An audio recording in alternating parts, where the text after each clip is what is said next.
Monday. Bank holiday for us. Monday, we're back. 3 points, back-to-back wins. What are you doing to us, Ash? I don't know, man. It's been a mad, crazy, unpredictable season. That's all I can say, man. And it's coming to a close. I know everyone was just talking behind the stage, but man, it's like results that aren't happening around us. It's affecting my mood, Joe. I don't know what is going on. Like, my mood was up before the show started, and then obviously I was watching the game. Those who should not be named. Yeah, listen, is what it is. Let me just get to it, man. Big 3 points. Listen, I hold my hands up. I was wrong. I thought we were going to lose against Villa. Do you know what's really weird? I didn't. It was strange for me. I thought we were going to lose against Villa. But then when the chips all landed together, and I kind of looked at it all, I thought actually it makes sense. Like, it kind of made sense. But before that, going into it, like, I think 2 days or 3 days into it, like, if you asked me last week, I'd have said, yeah, Villa are going to beat us. The way we performed against Wolverhampton, even though we picked up the 3 points, I just didn't have the confidence. And I couldn't see us getting out of this relegation hole that we're in. Now we're out of the relegation zone. So, and listen, the actual football. Anyway, we're going to talk about it in the show. Please make sure you are liking, sharing, subscribing, all that good stuff. Bit of housekeeping. But yeah, man, bring it on, man. Bring on Monday. Rob, I'm good. Yourselves? Yeah.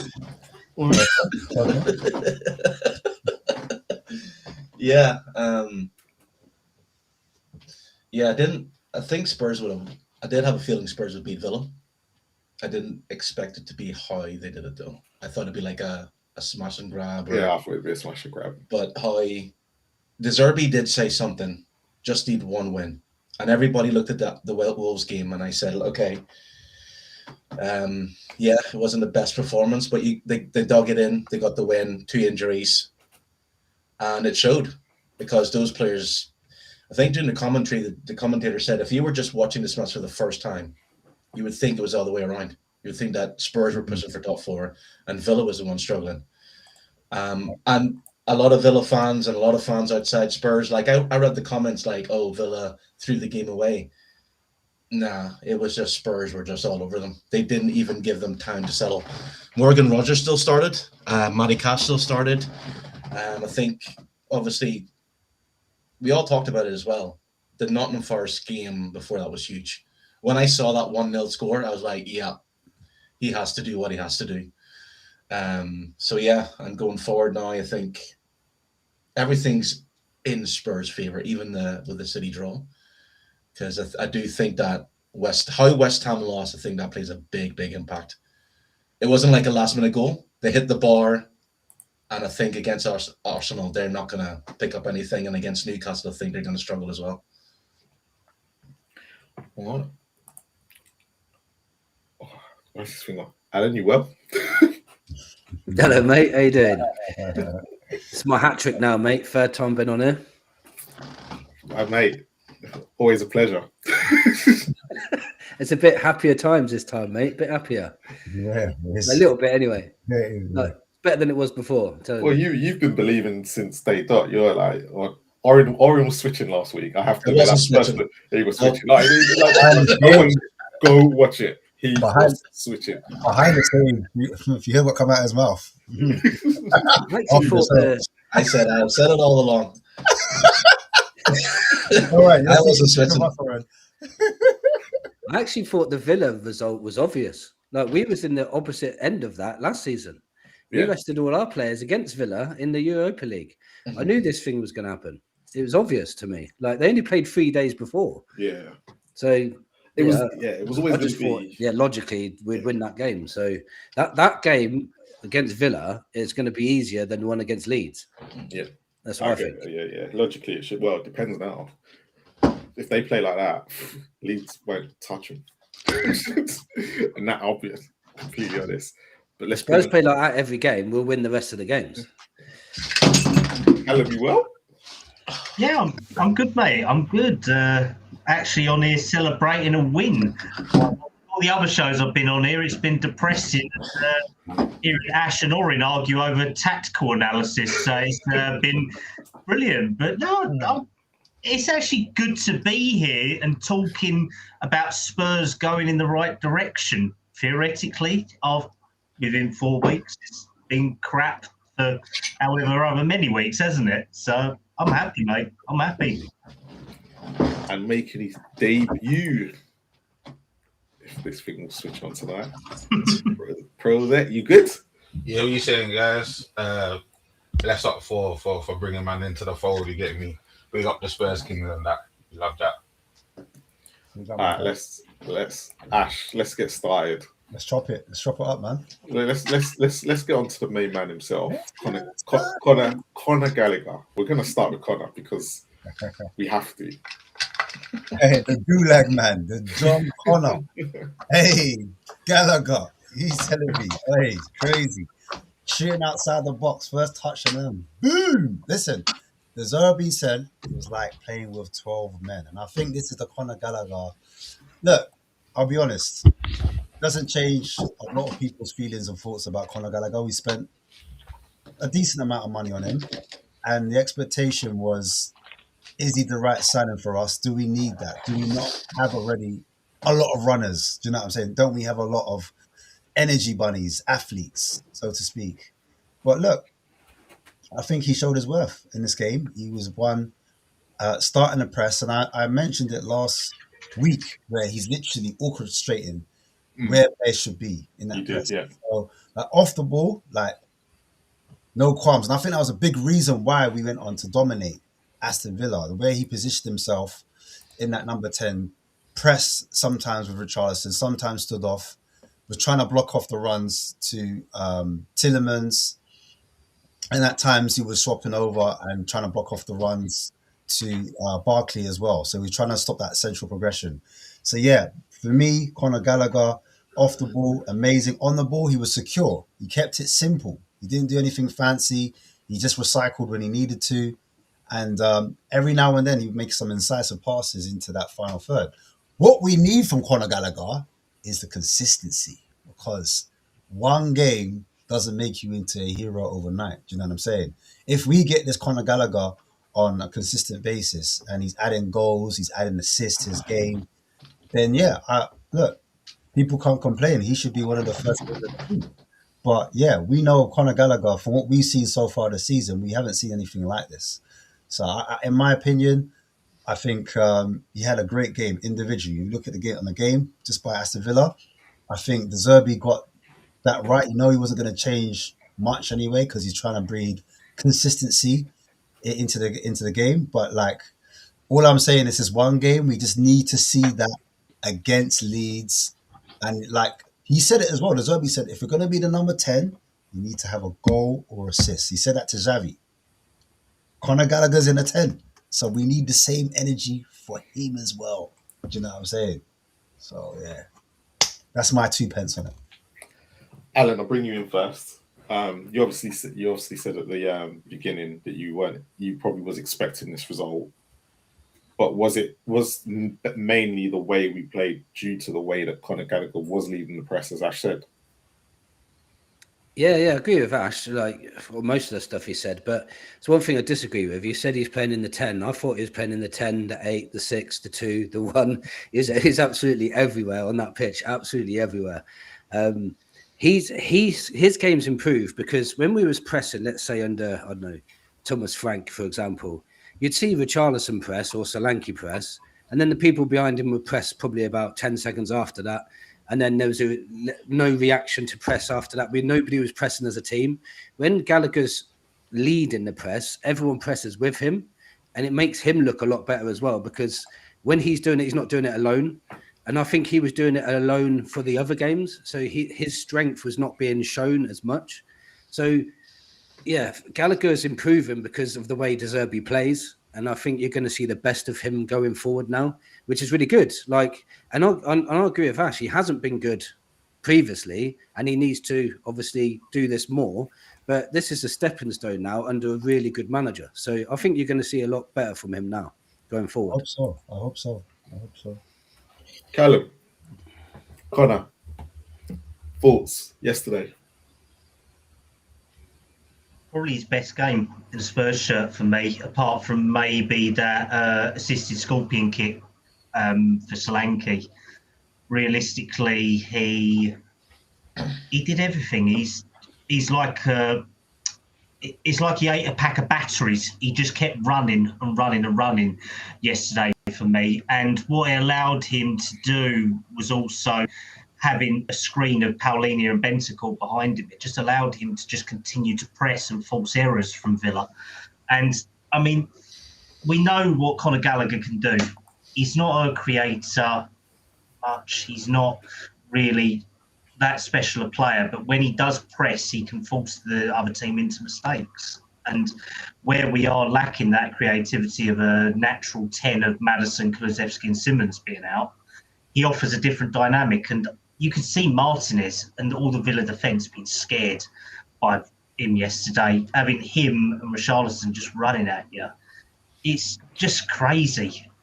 But definitely his best game for me.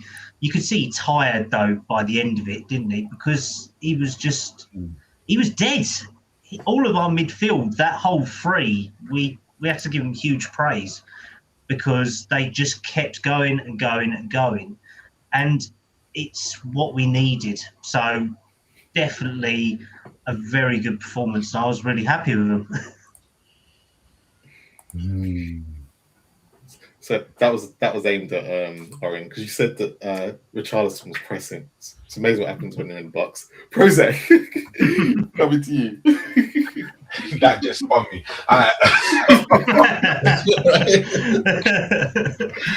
Yeah, but Conor Gallagher was moving mad yesterday, man. He's moving like Conor McGregor, bro. He's just hitting and punching everything he could get his hands on, bro. I love to see it, man, because it reminded me of the Conor Gallagher that we saw at Crystal Palace, the Conor Gallagher that Pochettino loved so much at Chelsea before he ended up going to Atletico. Yeah. Like, the guy's got a massive engine and you put him in the right position. But what the difference is, when obviously we had Tudor in, and bro, he was not inspired as a footballer to put his life on the line, his energy, his passion, everything on the line to fight for the badge, bro. Like, and he needed a manager to inspire that. And I feel like I've got to give massive credit to Conor Gallagher, yes, but a huge amount of credit goes to the Zerbi. His what he's been saying since he came has not changed. He said the level of the players at this club is of a high level. Like, I've not come into a pile of rubbish. Like, this is a good club. We've got great players. My job is to put them in a position to win, give them the best opportunity to win. And he's playing players in the right position. Not saying he's done it perfectly. From Sunderland to yesterday, we've all seen the progression, but I feel like Conor Gallagher is a perfect case in point. When you put the right player in the right position and you wind him up. Yeah, someone said energize a battery. That's what I'm saying. Like, when you wind the right man up and you say, bro, go out there, because he is a leader, right? And in these kinds of scenarios, you need leaders, you need character, you need personality. We've been accused over the years of lacking that in these tough, hard-ish like situations where things are on the line and it's all or nothing and boom, boom, boom. Like, you need certain man to step up, and I saw a little thing come up on the chat, and I have to shout the man up. I don't know what the guy's name is, but I have to shout out what he said. Like, Conor Gallagher, Paulinho, Bentancur were leaders on the pitch, and the more leaders we have on the pitch, the better chance we're going to be in terms of turning this thing around, bro. And we're a lot further down the line than I gave us credit for, bro, because I was struggling to see where that was going to come from. I was struggling. I'll be the realist. I was struggling. I'm a very optimistic person. You have to be, in order, because supporting Spurs, you have to be an optimistic person, bro. You gotta see it half full most times. But bro, I was struggling to see it. But thank God, bro, Zerbi came in at the nick of time.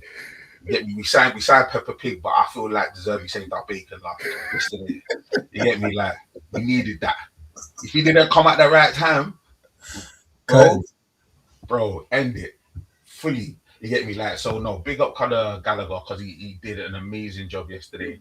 He had everybody just like thinking twice. Nobody had time to rest. But the thing is, he led the press, right? And this is what it's about. It's not about one person doing it like somebody else said. It's about a team effort.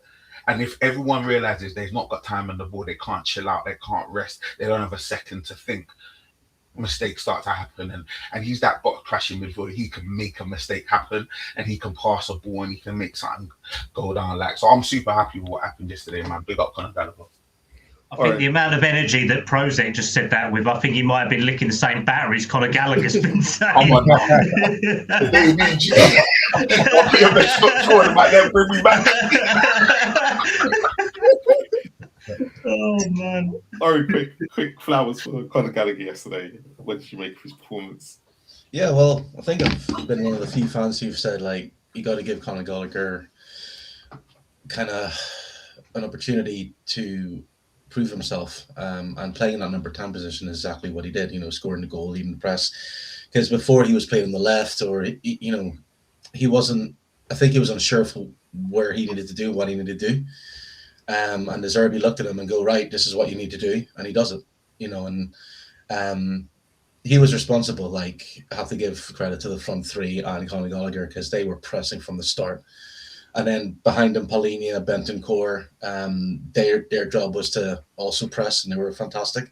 But yeah, with the goal he scored and the energy that he had, that's exactly why Spurs bought him.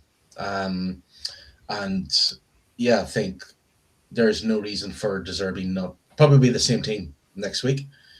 That's if no, I don't think any players got injured, so it'll be the same thing next week. So Conor Gallagher do the same thing. He's always a runner. That's the thing. I think fans wanted someone who can like be a bit more flashy skills and make the passes and do all that, which is fair enough. But like in a relegation battle, that goes out the window. You need hard workers. You need guys who are willing to run off the ball and want to get the ball played simple, which is what Conor Gallagher did.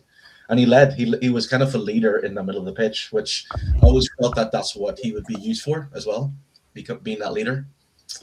So yeah, I've always like said that this is the Conor Gallagher that Spurs bought, and I thought that the critique that he got was a little bit over the top because he came into a bad situation, and now he's getting better in a good situation. So that's what you're seeing now. So Ash, we've done the Conor Gallagher flowers. Let's talk about De Zerbi. How in the world, yeah, everyone kept telling me at the beginning of the season, Bentancur and Paulinho don't work. So why did it work? How has it suddenly started working yesterday? And how were we able to pull? How has De Zerbi managed to turn this round to get that performance? Because forget Villa's team at the moment, right? Yeah. I don't give a crap about Villa's team. How did he get him after the Wolves last week? How did he get him to perform exactly like that yesterday? I think personally he lent on, and I'm going to lean on what Oren said as well a bit. I think he simplified a lot of these players' roles. And he said something earlier when he first came in. He said he wants to not complicate things, give too much instructions. That's what he doesn't want to do, because otherwise you lose the intensity and you lose the speed. And he needs his players to have that. And one thing I did notice as well, every time he spoke about the players, and you saw the training videos, he was like, calm.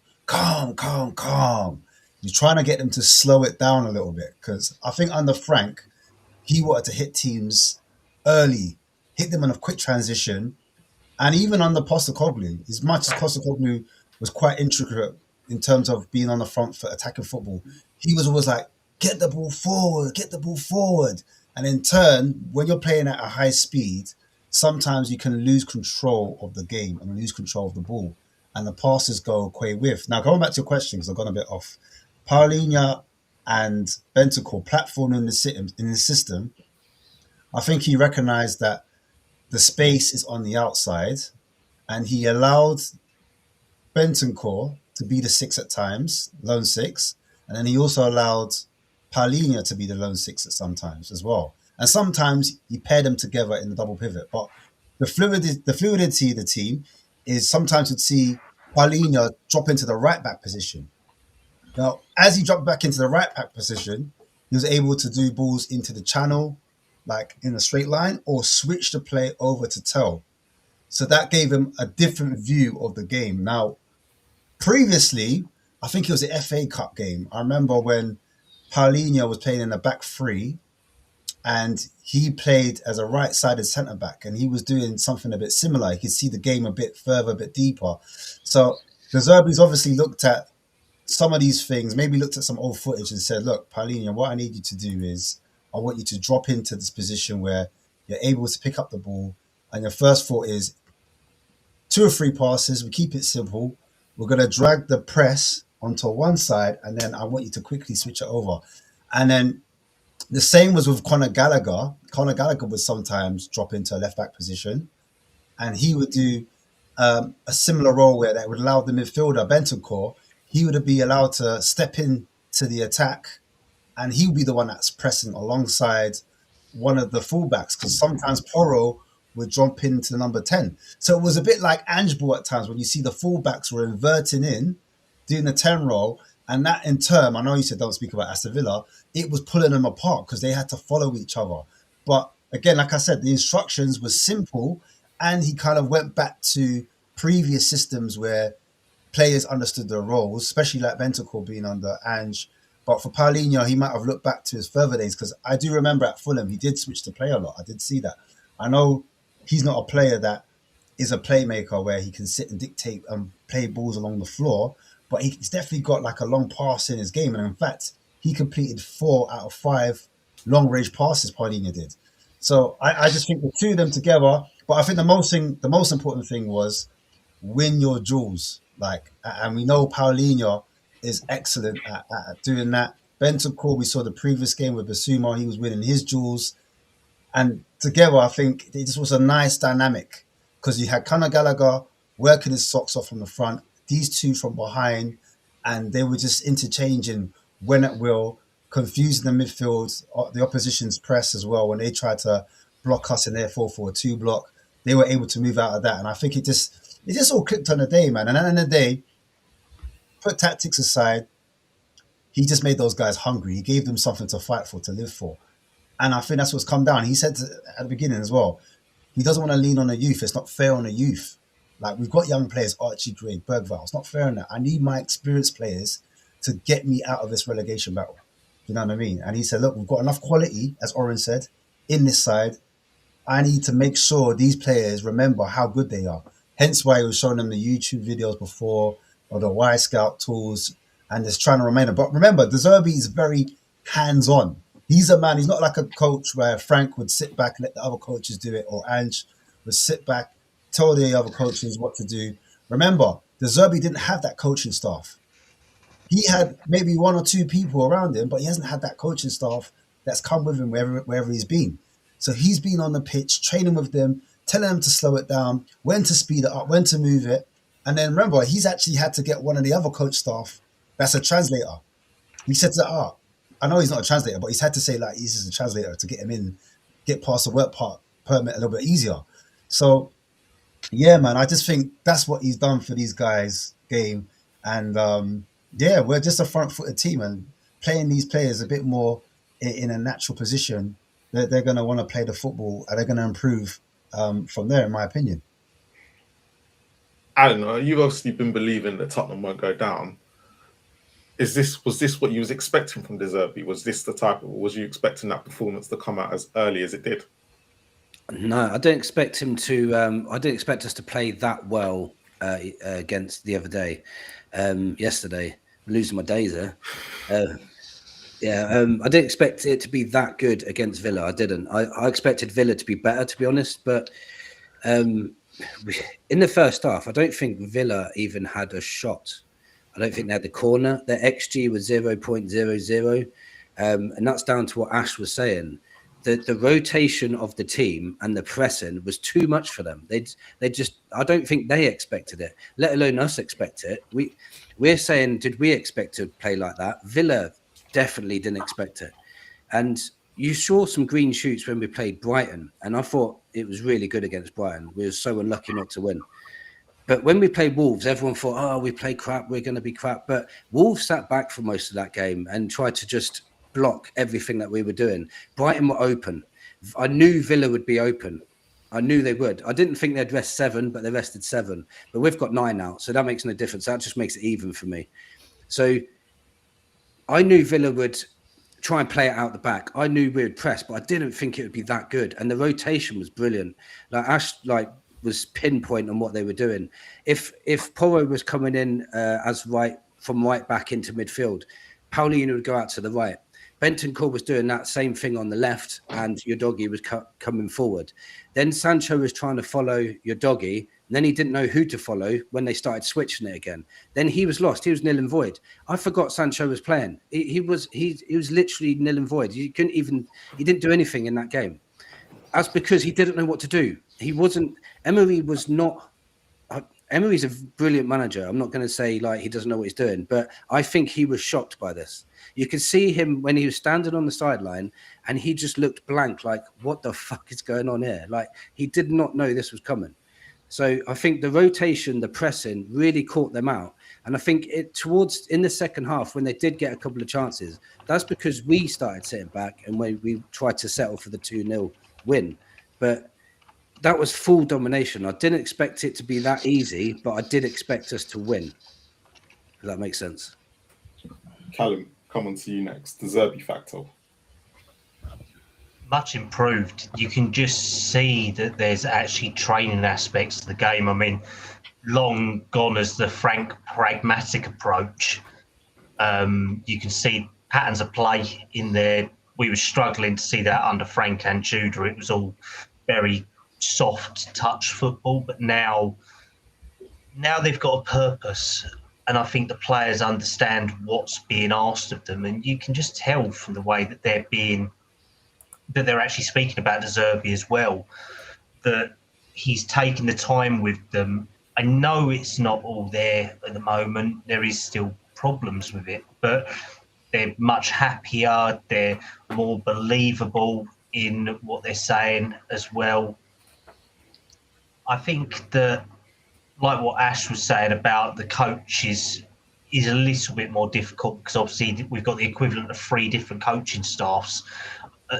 4, if we're being honest. We've got part of Andrew's, part of Frank's, part of Tudor's, and a few of his guys. It's going to be a little bit more difficult, but we're seeing improvements, and within 4 weeks we've got a small run together, haven't we? 2 wins, 1 draw, 1 loss. We're seeing the positives of what he's doing compared to not winning since December.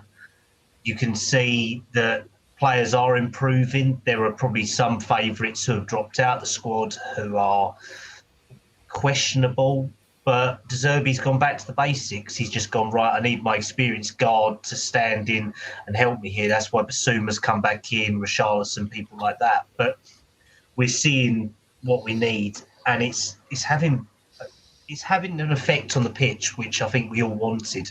So, no, definitely positive factor from De Zerbi.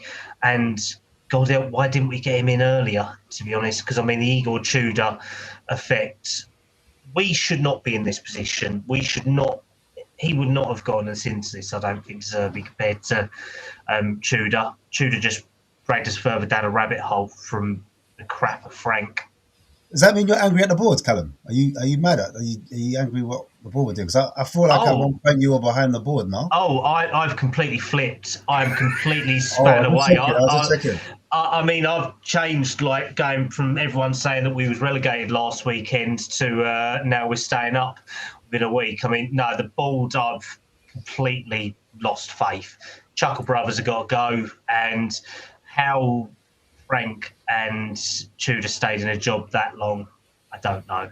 Because everyone from the outside of the club could see it, so what could they not see? Prozac. A lot of people were giving out stats that obviously De Zerbi goes to a team mid-season, doesn't really get off to a good start. If he starts the season from scratch, but for some reason he's come in at Spurs and actually he's won 2, drawn 1, lost 1. Yeah. How's he managed to figure this one out? Do you know what? I mean, part of that can be the fact that he's a bit more aware of this league, having managed with Brighton. He's a bit more got a bit more knowledge about Tottenham, having played them a couple of times, a bit more understanding and knowledgeable about the players as well. But I think we quickly draw narratives. We quickly try and sort of put people in pigeonholes in football. I feel like the truth of the matter is, if you drill down to everything, every situation that you go into in a club is different. In our long history, or at least in our recent history, we've not had relegation as an issue. So coming into our situation this time, right, is different to how it would normally be in a mid-season issue. Our normal issue would be we're not high enough up the league, right? Somebody would get sacked for us not being high enough off the league, but like not in 16th, 17th, 18th. We'd be like we'd be 8th for mid-table, and they'd be like, you know what, man, we got to get you out and get somebody else so we can try and get European football. That would be the normal issue, right? So there's different factors that affect when you go into a club, and then essentially you've got to sort of acquiesce, and that's where I feel like Zerbi shown his caliber as a manager. Pep spoke about Zerbi and said he's one of the most important managers in football today, right? And I feel like we need to understand like who we've got on our hands. And I feel like because we've had a couple of joke man come through the door, we don't really realize that when a real one walks through, we need to give them that kind of level of respect. And yes, maybe in other clubs it didn't run that way, but it's working. So let's get behind him and let's give him his respect, because the truth of the matter is, right, when I look at the Zerbi, funnily enough, my wife's Italian. She's from the same area as the Zerbi in Brescia, and the northern part of Italy. The people up there, they're like salt of the earth type. Black is black, white is white. We just keep it all the way real, right? When he was talking in terms of the press conference before this game, right, and he said, bro, don't bring no negativity around me. Yeah. I know who I am, right? And if anybody here, because you've all had the chance, you've all had your say, right? None of you man could do anything about it, right? I'm gonna do something about it because I know who I've got in the changing room. What he said about Paulinho as well, bringing it back to Paulinho, he said, yeah, when I see passion, it makes me go crazy. Could you imagine somebody like Thomas Frank saying anything like that, bro? No personality, like a fish. You get me? Sorry, I don't want to be like pushing man down or whatever, but like, where are you meant to get that energy as a man to put your heart and your body on the line for the club? Who's meant to inspire that in a very short space of time? And Zerbi's that kind of guy, bro. You can't say, regardless of whatever's happened in the past, bro, the guy is inspiring. He is a guy's guy. He's gonna be as involved and passionate about this team and about this result and about every ball that's kicked and every goal that's scored as you are. And I know footballers, when you've got the situation that we got into, where we were so low on confidence, where you're questioning whether any of these players actually even care about the club.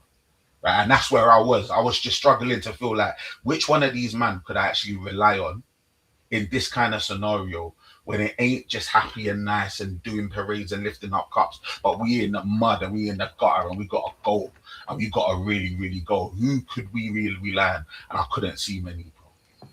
And he's coming and he's turned it around. So I've got to give a massive amount of credit to the Zerbi. It don't work for everybody, but it's working for us, and let's keep it that way. Orin, to Zerbi, after last week's performance, you know, you weren't feeling as if Tottenham were going to stay up at one point. No, I said the word. I did. I tried to buy into it, but no, I said that's Spurs were. Yeah, when he was hired, I didn't really know much about him because like he was Brighton and Marseille. So basically everything that I was hearing was, you know, when he signed. And the thing is, when I look back at previous YouTube videos and stuff of him, it was all the Brighton players were saying how he was very hands-on. Yeah. He was a man manager. He changed their philosophy, would talk to you. And basically, you know, him leaving Marseille or him leaving is because he cares about the players. It's all about the players and the fans. And I think that's what you're seeing now. And watching the training videos, like what I noticed was that he was there. Because in previous times you'd see, Angie standing there talking to his coaches while the players are training, or you would see Frank. I think sometimes you even see Frank on the training pitch. So I was like, "Where's Frank? What's he doing? Is he writing tactics down?" Like, I believe that he should be on the training ground at least, but you wouldn't see them. And it reminded me of when Conte first came in to get Arsenal back to fourth. He was on the pitch, kicking the ball, in the training pitch with the players. And that's what Spurs need. So Zerbi went in and he knew exactly what these players needed, and he's done it.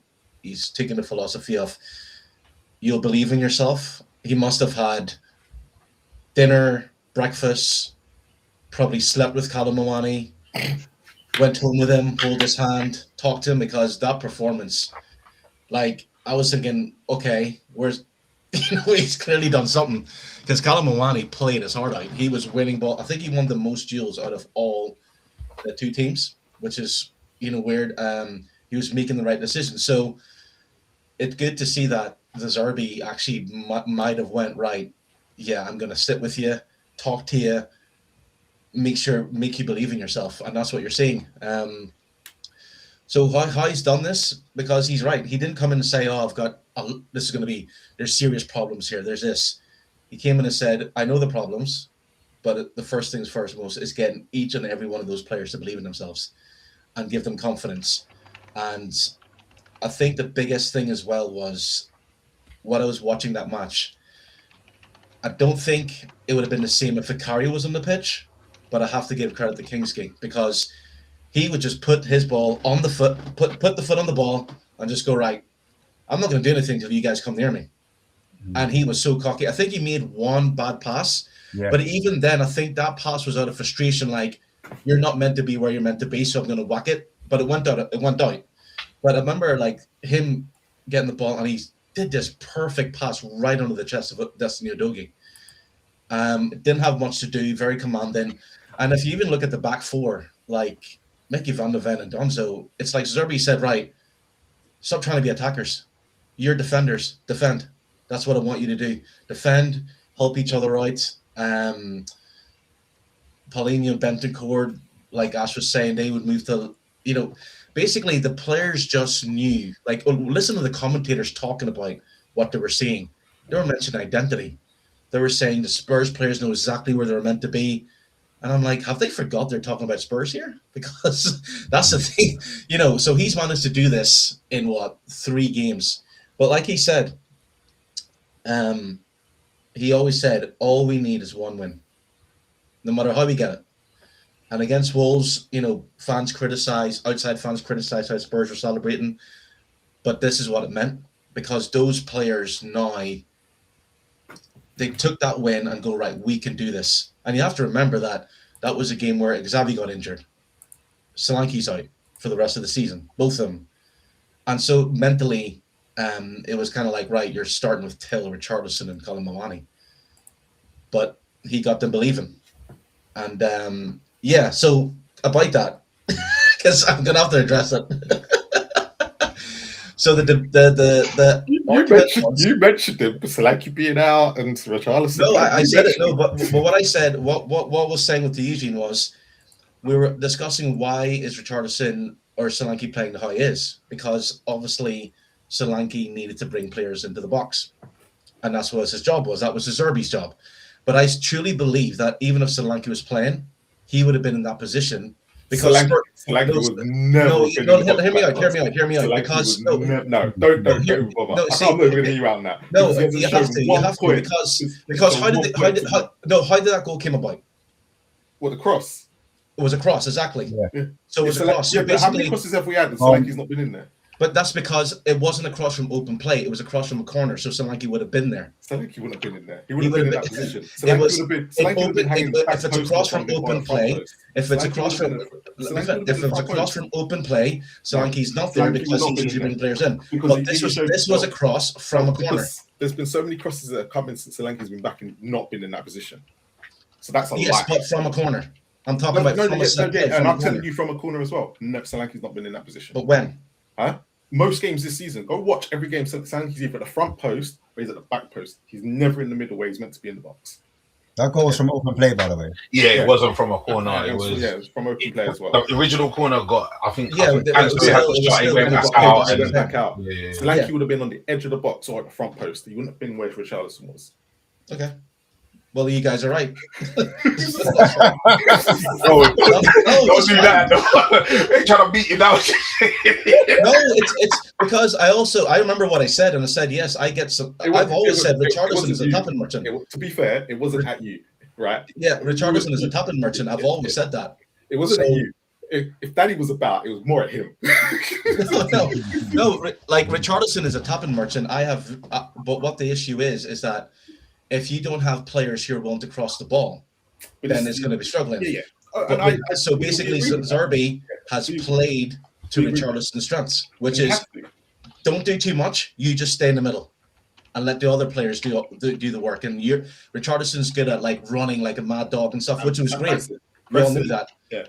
So yeah, like it's either or. And he scored, and I was like, fair enough.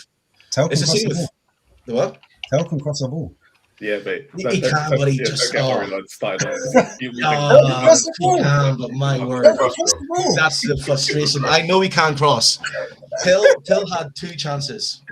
No, his decision making is awful. His decision making. That's it. It's like wow. You know, if he'd have crossed that ball to Conor Gallagher, oh my, that would have been that's free. Yeah.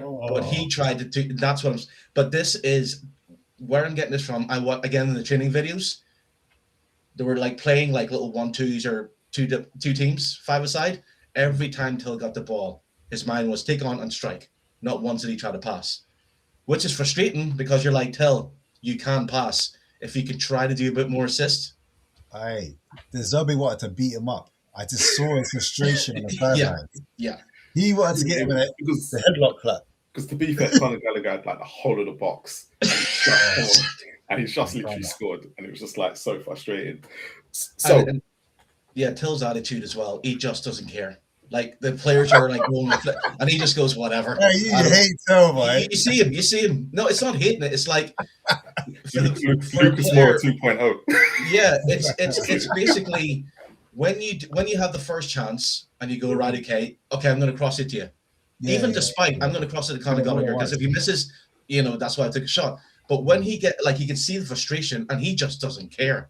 He's so arrogant. He's like, whatever. That's it. I think there was another opportunity when there was a break on as well. He got the ball. And he could have fed that ball through. Nah. Yeah. It's more than one. There's more than one occasion. Surely that comes with age and experience. Because remember, we're still talking about a 20-year-old kid. Same with Odebear, Tell, Bergvall, Gray. All these youngsters that we've all been calling for in the squad as well. This comes with time and experience. We expect from Solanke and Richarlison and Mawani a lot more than Tell. I mean, Tell ain't played hardly this season, has he? And I mean, he's passionate, but overall, he divides fans, doesn't he? That's the problem that we've got, and he will continue to divide fans. Have we not scored a second goal? Hey, listen! This would have been a massive talking point. I'm telling you. I get it that we're looking at younger players, but I would think that even if a younger player, they would make the decision to pass. But Till is so arrogant, he thinks I'm going to score from basically the byline. Not necessarily, because I don't think some of the young, like even Bergvall, he's been caught out on so many occasions, and he's not an arrogant kind of guy. He just over dribbles and doesn't make the right decision. Because let's take the cross. Tell makes the right decision to put that in the box at that precise time instead of going back. So there's situations where he can make the right decisions, but even then, how he's got himself in that situation to even give it to Conor Gallagher, you have to that bit before he done great, but then it's that final decision where he has to pass it, where he kind of I don't know what it is. His brain just switches off. Speed of force. That's because he wants to score. That's it. And it's efficiency. Remember, and I think it's a great point. As you get older in the position and you become more technical, you understand your role a lot more. And the truth of the matter is, even though he came in as a striker, he was forced out on the wing. So his mentality's changed so much since he's been there. But as he gets older and understands his position in the team, that will hone in, hopefully, because the truth of the matter is, I actually want a player with a little bit of guile. I want a player to actually believe in themselves and do those things, right? You want them to make the right decisions at the right times. Sometimes they just have to be in the right positions, right? And that's a starting block, right? That's a stepping stone. And then he'll start making the right decisions, and hopefully it gets to a point where more often than not he's making the right decision. But like, look at a Jeremy Doku. Like, you never know when that ball's coming in.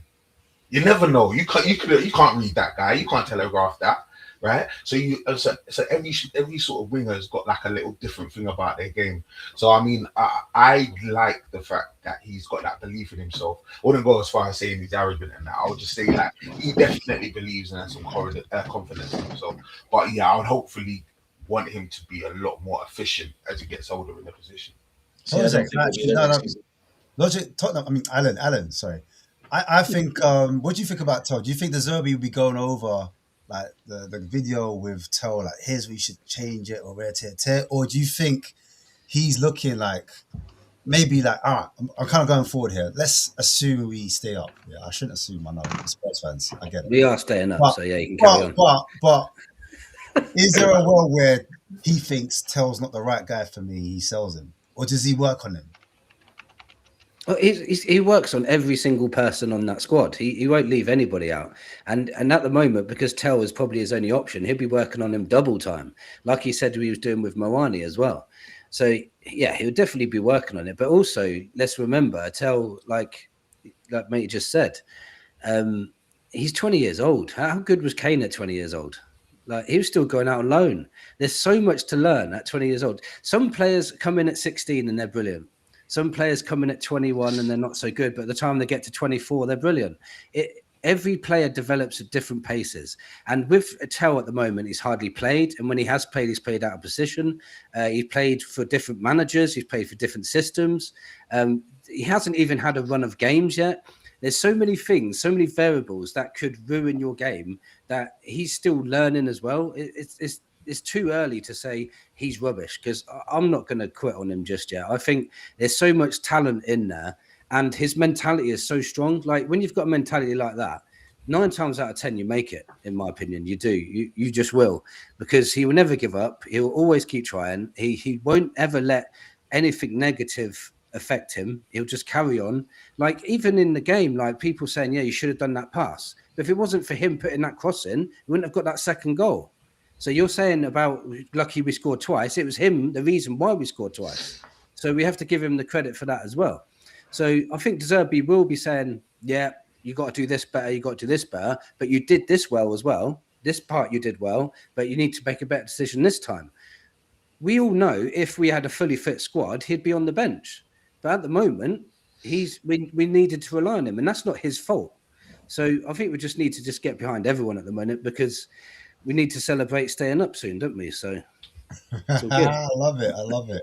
I wanted, do you have a question? Because I've got another question. But go on. Do you have Now I wanted to go on to the whole Aston Villa and 7 changes, and what people made of it. And the reason why I wanted to bring it up, is because if Spurs obviously, Nottingham Forest made 7 changes today, won their game. Crystal Palace made 7 changes against West Ham. Nothing was said, even though it was a draw.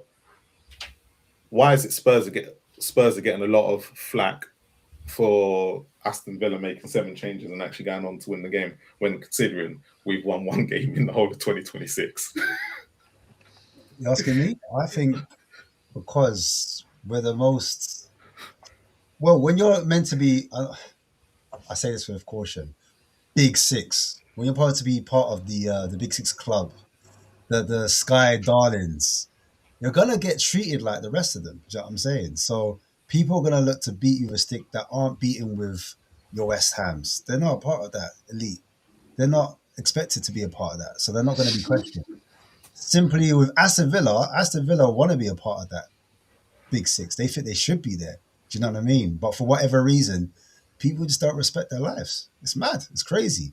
So obviously when West Ham don't do the job against Palace, and Palace have done they've gone out the night before, the night after. Drinking on the Thursday night. Drinking on Thursday. No one's talking about that. And everyone said, do you remember, if I was Spurs, I'd be a little bit, but it doesn't matter. you remember? That was the attitude. Yeah. This is a narrative, really, that's been going on. I've heard it from lots of neutral fans. I know Oral will disagree, but they want to see Spurs down. They want to see Spurs down, and they weren't happy to see us play an Aston Villa team with 7 changes in the team, knowing that they've got a Europa game coming up where they're at home and they need to overturn to make the difference. Do you know what I mean? Equally, you could say that, all right, go on. Just on that, but they could be in a, like, obviously Gibbs White is injured now. So they took the risk at half time, considering they were 2-0 up, and they literally now have their best player who's on form, who's going to be out. Yeah, risky, and the risk hasn't paid off. Now where Villa now can go into Thursday, I think Morgan Rogers nearly got injured, but he kind of went, oh, and I think a lot of them Villa players were saving themselves anyway. So the team that would have probably started on their 11 probably would have had the exact same performance. The narrative is that they never tried. They never turned up. They threw the game. But Look, I've got West Ham fans screaming at me. You know what I'm saying? I got Potts. Potts is a massive West Ham, big up Potts, man. Massive West Ham YouTuber. Saying, look, they threw the game. I can't believe it. How dare they? How dare Emery? This is typical. Big 6 elite, blah, blah, blah, crying like a big baby. Do you know what I'm saying? But this is typical Emery, though, isn't it? Not as well. Because if people go look at Emery's record at the end of the seasons, Peter's off. Yeah, we've also got an amazing record at Villa Park. And we've got an amazing record at Villa Park. The thing is, though, as well, if you look at it on paper, Villa actually had a better team than us. The options we had available, they had Tillemans, Abraham, Watkins, they had Martinez. Yeah, that's the thing. Rodgers. I mean, we all wanted Rodgers last summer, didn't we? He was the dream winger for Spurs, or Savinho. They had so many good players, and their bench options were so much better than us. We had one option off the bench yesterday as an attacker, and then we had to depend on Jed Spence to come in. Come on. I mean, they didn't throw it. They had more than enough in their squad to do stuff. And yet the pundits ran at us after 2 games, saying they had 2 injuries. They lost Onana and one other person. We've got fucking 15 injuries across first team and youth squad now. We can't even get our youngsters who are meant to be the backups. Luca Williams-Barnett out injured, Byfield out injured, Maley has been injured, James Wilson's been injured, Olasessi's injured now as well. I mean, these pundits and fans, I mean, West Ham Central got ripped last night. I was fucking cracking up when it happened as well, because he was just giving it, and thank God he took it, because he was a wanker, let's put it that way.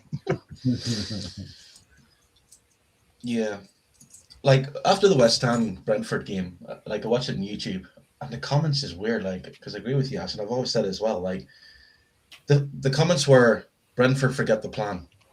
Brentford forgot like part of the plan. Like we need to see Spurs. Like Brentford. What was another one? Brentford has let the whole country down. It's bizarre. I have never seen so many fans who want Spurs to go down as much as. I get it, because it's going to be a laugh and a joke for them. I get it. Exactly. I think the reason why a lot of fans outside, and I'm going to use the term outside the top 6. Forget the top 6 for the time being. Outside the top 6, a lot of them, when you hear them talk, always say Spurs think they are bigger than what they are, and they always talk down at us. Yeah. So for them, a lot of them, if we got relegated. Yeah, that's it. It's going to put us in our place a little bit, and I get it. I do get it, and that's why a lot of them are going to get them that, especially Aston Villa, because Aston Villa at one point were on level playing field with Spurs, and then got relegated as a club, and then that was it. And as Ash said, they've never recovered. Like, no one will put them in that conversation because they got relegated. It's going to take them years, so I think that's why. But when it comes to the top 6, the top 5. If I'm being realistic, a lot of them deep down don't want us to get relegated. But it'll be like you said, it'll be a laugh and joke for them. That's all it is. They don't care. It's banter for them because a lot of them, they're joking now because they're saying it's 6 points for most of them each season, which it is. Because whenever we play, apart from City are probably the only ones who'd probably be happy to get rid of us. yeah, that's legit. But for the rest of them, they're looking at it going, they don't really care that much, but it's just funny because I get that. Yeah. But outside the top 6, I think they just want us down, so we on the same level playing field as them. Yeah, because I did see the narrative of Villa through the game and stuff like that, and it's like, yeah, Spurs are playing basically with the reserve team as well. They have everyone, even their backup has been injured, and so like it was just a case of Spurs did not allow Villa to play. That's simple from the start all the way through to the, I think, 80th minute. Spurs just didn't allow them to play, and it was it was really interesting though. How the Villa fan were getting on. Like 20 minutes in, Villa fans were already walking down to the bar. They were booing the club. I'm like, flip me, that is a new level. Like, I don't know if we could ever do a stream discuss that, but that was a but I get it. If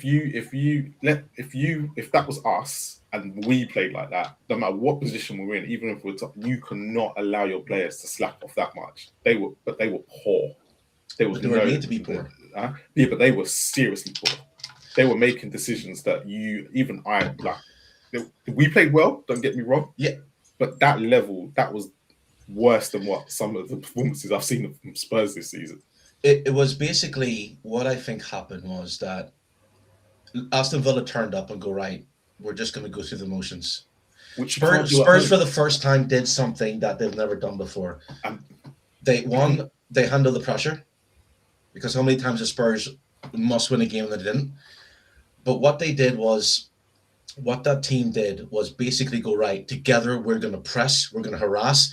It's not about making tackles, it's just about getting these players overthinking, getting these players, instead of letting the players have time to think, it was, and then even when Aston Villa would change formation, Spurs adapted. They just really adapted really soundly. And all helped with each other. And I think, like, no matter what Villa did, even when they brought Ollie Watkins on, because my concern was, especially it was 2-0, I was like, right, who does Zerbi bring on here? Because he's going to have to. He took off Bentancur, put on Basuma, and then Sarr and Bergville came on, and Spence. And you're thinking, Aston Villa brought in Ollie Watkins and their main starters. And you're like, something's going to give. But even then, it just didn't happen. And I think it was that energy, and it just goes to show, once you get in the faces of these players, no matter how good you are, and you unrattle them, it's very difficult for them to get in the groove and get in the flow, no matter what. So that's what I think, like, if Spurs play this way against Leeds and Chelsea, they win those games. Easy that. Just, especially Chelsea. I know the Hindu is, Chelsea and blah, blah, blah, but my word, that Chelsea team, that's on a team. I don't know, like, as reports, I didn't see the game, the highlights, but apparently Chelsea were bad, really bad against Forest. You thought Villa were bad yesterday. Wow. Chelsea were terrible. I watched it and Chelsea were crap. Absolute crap. Like, and I know people say, like, it's Stamford Bridge and everything. I get that, but it's very difficult to raise your game no matter what, because as soon as the team gets on you. Yeah, you man are talking short memories, bro. Like, we've seen a lot of Chelsea teams over the years. I've seen a lot of Chelsea. I get the game. I mean, a lot of Chelsea teams over the years, good, bad, or different. No, we're gonna go back to that. Yes, and I knew that once I said this, that would be brought up, because obviously the infamous Chelsea were struggling. They got a draw. But what I'm saying now is that if you look at Chelsea back then, they still had hardcore Chelsea players. Yeah, but even when Chelsea were crap, like before the Abramovich years, they still managed to turn up the top. It's been a long time. This is different against Chelsea for a long time. Yeah, 30 years ain't that long, man. No, but what I'm saying, I get what you're saying, but this Chelsea team, it's older than me. Yeah, it's older than me. Let's put it that way. Please. I'm talking about this Chelsea team. Like, Spurs have something to play for. This Chelsea team, as soon as they get Spurs go into that game on the front foot, harassing these players and everything else, Chelsea players will just crumble. Just go, I can't be bothered with this. I want to believe it. Yeah, but 15, 16 will always be the one year when we were totally better than Chelsea. Yeah. We literally made them crumble, and then we crumbled. Yeah, that's again basically what I remember that match I'll always remember that match because I felt that's when Pochettino should have earned his stripes and done something. I think Spurs now have a manager who will be able to hold on to the game or be able to plan it around. And again, this is not the Chelsea doesn't have a Hazard. They don't have John Terry. They don't have those players. They haven't had those players for the last couple of years, and we still lost. Yes, but that's like I get that. But if you look at the Spurs team, my point is Spurs are going to go to Stamford Bridge needing to win something, and if they play that way, they might not. If they beat Leeds and West Ham lose their next 2 games, it don't matter. I think they still have to. I think they can't rest roles in that. No, well, Orange basically saying that Zerbi's going to win 5 out of 5. Yeah, of that. Let's bring that chat. Let's keep going with that. It's just basically why not? Because he said it. He said 6 out of 5, mate. Easy. You know, and it's like it's not because what we're now seeing as well, which gets overlooked, is the fact that it's a kind of a small sample of what we're going to see next season. Spurs are going to play 1 game at a time. He's going to have lots of time to work with these players. I've got one thing on that though. Okay, and this is going to really, it's the home form that worries me because everyone's talking because it was Wolves away, Villa away. And to be fair, if it wasn't for the deflection against Sunderland, Brighton, okay, yeah, Brighton. Everyone's going to talk about Brighton, but there's still something. There's still that thing at home where we were 2-1 up against Brighton, and we still let it go, and we've only won 2 games there. So can he break the curse at home? Yeah, he can. He will. I agree. There's no. Again, Leeds are mathematically safe. Not yet. What I'm saying is, if Spurs, basically Spurs turn about Aston Villa, who's like level on points from 5th, and they played that way, and the Zerbi will instantly goes right. You know you can do this. So against Leeds, they have 8 days rest. Against Leeds, fans are up. Players will be harassing, and then Leeds will just switch off and just go, you know what? Fans have been up before, and we. I get what you're saying. It's always before. I'm not looking at what happened before. You have before is not. Yes, you can. You can. I'm not. I'm looking at the future. 2 games we've won at home, and we're sitting there getting all giddy. I am looking. I have said before. You're missing the point. I am saying if Spurs play with that same intensity against Villa, because those games that they lost was because they didn't play with the same intensity. They weren't pressing. They weren't harassing them. And basically, it's a combination. But because Spurs have got to those 2 wins, those players now have belief. And you're seeing it now. You've got 8 days. I'm sure Zerbi's going to make sure they get enough rest. And those players will turn up against Leeds. Does anyone think Maddison may feature towards the end of the second half or feature at all in that game, no? Not yet. I don't think he's ready enough. I think it's all PR stunts with him being on that bench. Well, that and the fact we ain't got a squad that can actually fill up the bench, apart from putting a 3rd goalkeeper on there. So, I think Zerbi said he was available for the last 3 games, didn't he? He's available, but he's saying the right thing. But from what a lot of people have reported and from what I've heard, he's training, but he's not match fit. He can't play competitive football at the moment. There's no way he's match fit. He could probably play 10 minutes at the end of each game, but he's definitely not going to start any this season. He's not going to start any games. That's for They'll sure. They'll do everything to not let him go on the pitch because the truth of the matter is you want to give him a preseason. Yeah, you want to give him as much time. We need confidence in his leg. Yeah, because it's a long-term injury. One thing I don't mind though. I love Jay Madison. I think he's the right type of person. If you wanted a vibesman, just to be around the players and to get them believing in themselves, like he is the right person for that. Like, so I don't have a problem with him being on the bench. And the truth of the matter is, who else is going to be on the bench? Because as Callum eloquently, I'm saying, like, there's nobody else, right? There's nowhere else in the youth or anywhere else in the club where we can put out a decent enough bench anyway. And I think Madison, like, whether it's because of his because he's brought us in regards to the journey of him sort of like regaining his strength in his legs and going through this injury through his YouTube and his like just general energy, desire, and just you can see he's loved within that team, but he also loves that team. And I don't mind him being there. I feel like he's the type of person, and like I feel Zerbi said something. I think it was him anyway, but I feel like whether it's over celebrating, whether it's sort of like having good positive energy, people around you, whatever makes these players, gives them another 5%, 2%, 3%, whatever gives them a little bit more, bro, I'm all for it. I don't have an issue with James Madison's not taken away from anyone. James Madison's only benefit. The issue with the bench is a larger issue. It's an issue in squad management. It's an issue in I'm saying, like, with regards to our higher ups with Lange and all of them, man, not building a squad that we can utilize for a whole season, but also obviously taking into regards the injuries as well.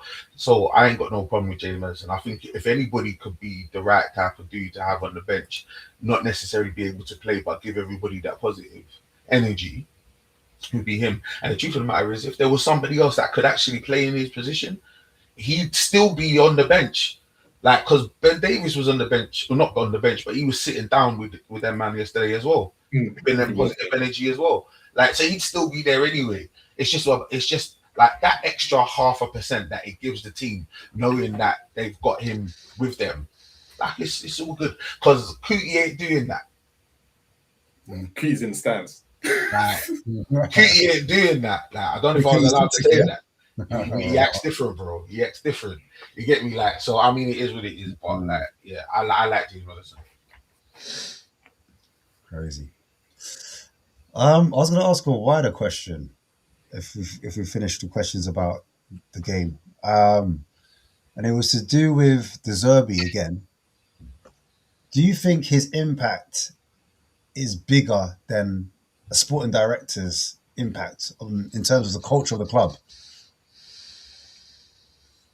I think it depends on what level of control he's given, and that's going to be the whole point of this appointment, is where if they're going to throw the kitchen sink at De Zerbi and go, you have the keys to the kingdom, because we was promised that with Ange, never happened. We was promised that with Frank, never happened as well. We still got one of the co-sporting directors, whatever we want to call it, who's a glorified youth talent scout, and the replacement options for Paratici are looking crap. So what we have to think about is that also who's going to be controlling transfers, who's going to control department leads, who's going to be setting the recruitment strategy. Is it going to be we go down a youth policy? Are we going down a proven first team policy? Is it going to be the club will sell any player that they think has the highest value in the summer, or will it be De Zerbi going, Romero's got a shit attitude, get rid of him. Van der Ven's been an arsehole, get rid of him. Vuskovic, I want to stay no matter what. If he's having that imprint and getting the final say on stuff, then we know that De Zerbi has such a great pull that he'll be leading us. But if not, De Zerbi will go from being a manager down to a head coach again, and we'll just be in the same rebuild projects, and it'll all implode within 12 months, because that's what De Zerbi had at Marseille. He had autonomy, he had control over what he wants, and we know he probably made some wrong comments and wrong decisions in the past, but he got the players that he wanted in, and he made a successful team out there, didn't he? He got a lot of control from Tony Bloom down at Brighton as well, and that's the blueprint that started this evolution of a Brighton team who we've all watched and loved over the last couple of years, and we've always looked and thought, fuck me, some of their players are absolute class. And we take Minter, we take Baleba, we take Verbruggen, Van Hecker. These are all influences from De Zerbi's time. I don't trust Brighton. Once they leave Brighton, I don't trust them. I know. I mean, most of them come with a drug addiction or a nitrous oxide addiction. But I mean, realistically, what we have to say is that if we are going to be honest, De Zerbi has to have the keys to the kingdom. Wait, just on that though, before we go any further, do you think that there are any players, and anyone can answer as well, do you think there's any players that may have been like halfway out the door that may be thinking, you know what, the Zerbi's kind of cooking, I kind of like him, I might want to be a part of the project in the summer? Is there any players in that, like, that you think that are being, you know, linked with other with other like clubs or whatever? Is there any like players that could possibly stay? From what I've heard, some damage is already done. Like So with for- Romero, there's a for good Cutler, chance. Yeah, but he's Romero's gone. got but someone's got to come in and bid for Romero, and that's the issue. Well, That's a massive issue. Because the problem- no one, the only club that really wants him is Atletico, and They Atletico ain't got not no money. budging. Well, they have, but they're not budging on the fee they want to pay. Was it like 45 million? Yeah, Like, and when we're saying 70 or upwards, he where- signed a new contract. It's yeah, not happening as well. Yeah. So Vicario's apparently gone. He's gone to Inter. Yeah, fuck him off. Get rid of him. And He's Van der Ven flappy had hands.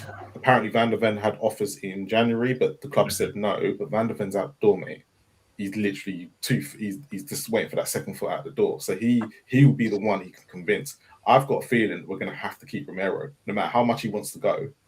We might have no choice in that matter, unless we send him out on loan. But do you think, like, because I've been watching the chat and I've got a similar thought in regards to Romero and some of his actions and some of the things that he's been saying. Like, I personally think his position as captain is slightly untenable. I feel like he's not the right type of captain we need. The problem is, This type of club. yeah. The problem is, he's the only one who out of all the captain materials that we've got, one's on loan, which is Paulinho, and the other one was James Maddison and probably Kulu, and they're both injured. So it came down to a point where actually who can be our captain, because But there's a case where everyone was saying Bentancur's no good, sell him. Why did we sign him to a long-term contract under Frank? And everyone thought, yeah, Frank. but if you're not got the same issue with Bentancur though, But he's going to be injured. But I'm saying, like, the way Bentancur is playing right now, do you know what I mean? Is there another case? Is there another case? Because Bentancur looks like a completely different player, in my opinion, from what he was under Frank. So could we not say the same with other players? Because even Van der Ven, even Van der Ven's looking all right. Like Van der Ven at one point, he looked like his head was gone. But now, like in that last game I thought, look, and I love Bentancur. The issue I've got is that he doesn't play. He can't play majority. His injuries you're not going to keep him in there for the majority of the season. We need players on that pitch, and he gets injured way too often, and that's going to be the problem for most of them. We can't keep these players that keep getting injured because our physios can't keep them fit.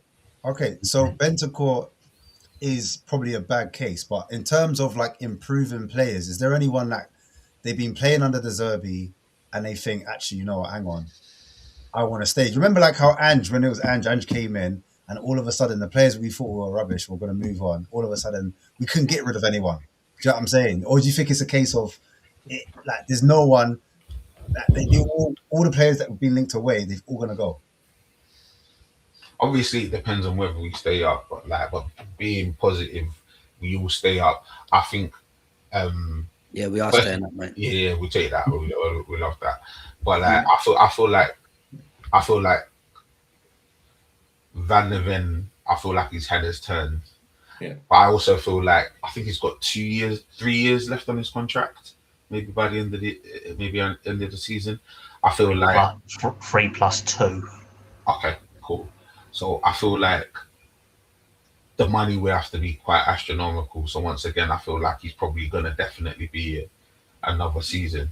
I think Marlon's right in regards to Romero. I feel like Romero, he's played under a number of managers. He's actually played under a lot of managers at Tottenham. Yes. I feel like in terms of personality, I think De Zerbi's the closest in personality to him. And I think Romero seems to be the type of person that if he doesn't respect you, you're not going to see it on the pitch. So I feel like there is a possibility that him being in like that kind of environment under a De Zerbi, who is someone that potentially he respects, it could get potentially another year out of that situation. And whether that's good or bad for us, because I still think we need to refresh our backline massively. I think there's a possibility, and I think going back to your point, Mola, I think the issue in regards to Romero will come down to money. It's just going to come down to money. The club that wants him is not willing to pay what we think he's worth, and because of that, it's going to be an issue. It's going to be an issue. So does everyone think that Basuma, Sarr, and Bentancur, like a clean sweep of midfielders, will be going in the summer? I don't think Bentancur will go because again, Bentancur won't go. I think it's more of a case of we can't sit there and rely on him. Okay, I hear you. Yeah. That's the bit where because like with Romero's the same. He gets injured at some point of the season, but it's always when he gets frustrated. But the issue that I have is that most of the players that even now, apart from Paulinho, most of them who realistically, are they going to improve under Zerbi that much that they're going to be more consistent when they've been here how many years and they've shown us nothing? Like I think when it comes to the end of this season, what Leyton Orient's manager had said about the players and everything that day, and he's completely right, and we're going to be in the same situation if we survive. Yeah. I mean, realistically, we know Biss and Davis are going to go at the end of the year. Bentancur signed a new deal less than 12 months ago, so they've protected his value there. Yeah. Sarr signed a new deal, I think, 18 months ago as well. Bergvall and Gray, you've got a lot of value to be honest. But it's all about buying clubs. So if we go down, you got to do a flash sale. Yeah. But if like what Alan said and what we're all hoping for, we stay up, then we have to see what we can do. I mean, the interest in Sarr, that's gone right down now. And I mean, we have to say he's had a poor season by standards we all expect, because I don't think he can work out his true position. Biss is gone and Davis is gone. So that's two off the wage, but probably Paulinho and Mukulonwani could go as well. So you don't think they'll pick up Paulinho? I don't know. If they do, I'd love them to. But it's really. I reckon for a cup, like if they said 15. Yeah, they'll do a cup price. Yeah. They said 15 because I think the agreement is 25 plus 5 add-ons. If they said 15, because I think the thing is about wages we're buying, right? So if they said 15, I think you take him at 15. Surely. Yeah. How old is Paulinho? 29. Richarlison's last season as well. No, he's only 30. It's 31 in the summer. Yeah, I was going to say 30 plus. Richarlison's last season as well, isn't it? Yeah, Richarlison looks like he's on his way out as well, despite the form. Yeah, Richie's only got about 16 months left on his deal, something like that. So yeah, we need to score as many goals as possible so he can go as well. Yeah, he's going to work out perfectly for him. Relegation Richie's about to put himself in the shut window. The problem is we're relying on a lot of these guys to have a good World Cup as well. Because the problem is, though, a lot of the players who could have been sold if they were high value assets are out injured. They're not going to be able to pass a medical either, to be honest. I mean, maybe he can't. No, Kudus is a bad one. Got sold. He's too. He was we can't sell Kudus. Like, the thing, if we stay in the Premier League, yes, but the problem is as well. Even if we do go down, half of these injured players have to stay with us anyway. Yeah, they can't go pass anywhere. Medicals. That's the thing. Kudus, if it's all been like what people have reported, he's not back until September minimum at the moment. He reckons he's trying to get to World Cup, no? Yeah, he's trying to get in there. You can cry. That's why he's gone back to Ajax's medical team, right? Yeah, he went to Ajax. Yeah. It's crazy. But ask your question, but just getting back to your question a little bit, and this is probably a question for everybody, is if there were two players in this Spurs squad you'd keep, who would they be? And the fact you've all gone, it's how tough the question is. It's two players. Two players out of all. You know what I mean? So I could have said one, but I'm going with two just in case. I'd keep Danso just for. That's the first. And I don't. That is 100%. I can't. Go ahead, Callum. Sorry, I'll jump in. I'll keep Danso. Go on, explain why you keep Danso, Callum. Just quickly. Just want to know. He's just the model. He's the model professional. That's the thing. You need him, and I think he should be a vice captain next year. But is he? If we stay up, or go down. If they said to you he's going to be our first team defender, would you be comfortable with that? Yeah, that's what I'm saying. I mean, that's the question. Because you're saying keep him, and that's all well and good. But actually, if he was your starting defender every week, would you? Because the reason why you're saying he's a modern professional is because he can come in and out of the team. But would you like him as your listen, centre back every Marlon, single week? Marlon, this is how you know the Zerbi's done a stellar job. Well, when we're all scratching our heads, I don't know about you lot, I'm just like, oi, you know what? Yeah, I can't lie. I like asking These difficult man questions. here, any one of them could go. I wouldn't bet Ireland. I'm not gonna lie to you. You're really asking me that question on at 11:30 on a bank holiday Monday when I've got work in 6 hours. You are a cruel fucker. I know. You know it. You are cruel. People say who they're sell, but they're not saying who they keep in the chat. Who would you keep in the chat, by the way? Who would you keep? Yeah, I would keep Van Two der players, Ven. Van der Ven. Yeah. Even though he wants to go. Yeah, no, this is not if he wants to go. This is who I would keep. Van der Ven. Unhappy players. Because there's so much players. He's unhappy. You're going to keep an unhappy man in the squad. Is that what you're saying? No, we're not talking about that. We're talking about who would I keep. Yeah, but you have to. Even Van der Ven, convince him to stay for 2 years or this season and go, right, I guarantee you, if you don't get Champions League, you can go. Well, we'll keep you. So Van der Ven, yes, keep him there. Because I think the whole unhappiness thing is just all rumours. And Flip, who else? I mean, that's a loaded question. I mean, you're talking about injured players as well, right? I thought you were going to go for Conor Gallagher straight off the back. I'm surprised you're taking long. I thought Conor Gallagher. No, Van der Ven, because I'm looking at progression. And this is a loaded question. Like, I've got one, which probably I would keep Xavi. Van der Ven and Xavi.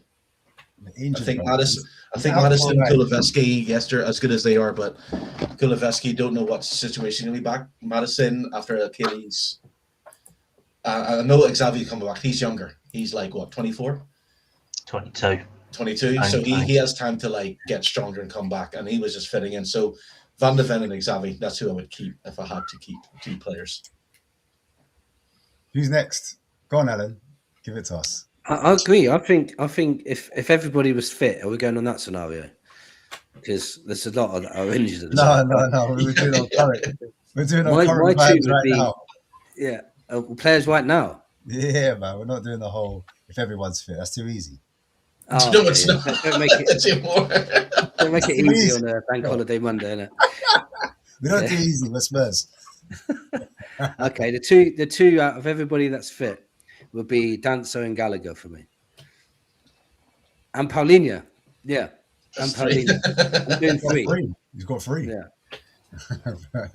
And Van der Ven, 4. Yeah. Bro, next question. This guy said 4 out of 2. I think I would probably, for similar reasons, I agree with Callum in regards to Danso. I just like the fact that he's so professional and maybe it is because he's not the one that's going to pick up a fuss. Or maybe when you juxtapose him with someone like a Romero, who is potentially, like some people have said in the chat, like some people like describe him as like a poison, right? And I'm not saying he's that bad, but I'm just saying like he's divisive in his character, whereas Danso is more of a community leader. He's more of a person that's going to bring people together. And I feel like having those types of personalities overall in the long run will be better for you. I think in addition to that, because the truth of the matter is Danso might not play, I think in order for us to sort of move forward, I feel like personally, at the beginning of the season, if we didn't have Kudus, we'd be in a much worse position than we are now. He was our only true outlet for such a long period of time. Not Brendan Johnson, no. It's too late, bro. We got rid of them goals, bro. Yeah, safe lads. But I'm just saying, like, Kudus, like as much as, and I feel like he got ran down. There was a period in time when Kudus, like, I think, what's the left back for PSG? Nuno Mendes. Yeah, Nuno Mendes. Yeah. Nuno Mendes. They asked him who was your hardest duel this season, and he said Kudus. He said Kudus. And if you want to take anything from that, that's the best left back in the world, saying that our winger was his hardest duel this whole season, and it was in a potentially, or whatever you want to call it, a throwaway charity game, Super Cup game. You get me? Could have gave him the business. You get me? And for about 85 minutes, we were in that team. You get me? Like, so yeah, Kudus is definitely one I would love to see stay at the club. Kudus isn't fit, bro. Kudus isn't fit. I know he's not fit. But you said it didn't matter whether he's fit or not. No, he said it is fit. Only players that are fit. Yeah, players that are fit. Apologies. Okay, yeah. All right, scratch everything I said. Let's hit the rewind button. Let me think. A player that is fit that I definitely would want to keep. Another player I want to keep is Bergvall. I feel like Bergvall, I mean, obviously young, but I feel like he's got great IQ, great acumen as a footballer, but also he's got a great press on him as well. But also he's got leadership material. Like he's leader. Like I haven't been down very often recently. I can't stomach it, but I mean, like I did go down. I mean, last time I did go down, did go down, and he was playing. Like he was one of the players that was rallying other players around, and he was one of the ones bringing players together and encouraging others. And even at a young age, he seems to have a real strong ability for leadership.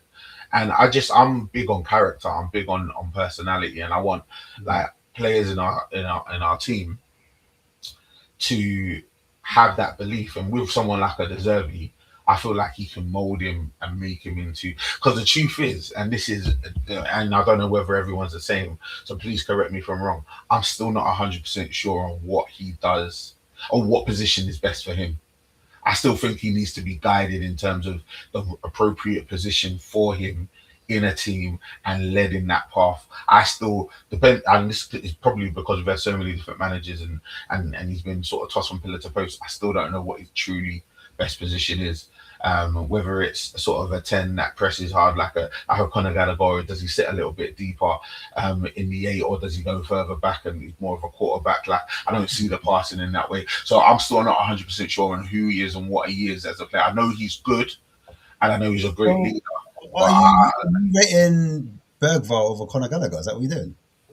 I think Conor Gallagher is great, but like one great game does not a season or does. I know. Not. I hear it. I'm saying, like, oh, maybe the truth of the matter is, yeah. Hold on. You can't say that because when I said you can't count the home form, Conor Gallagher's had a good game, so you can't be counting the what's previously happened. Apparently, that's what I've been told. Apologies. The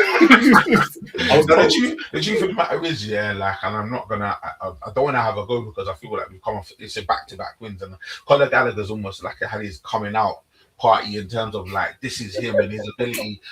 Yeah, like I'm saying, like it's fully out now. Everyone's seeing it, but like he's announced himself within the team. He's found a position in the team that works well for him.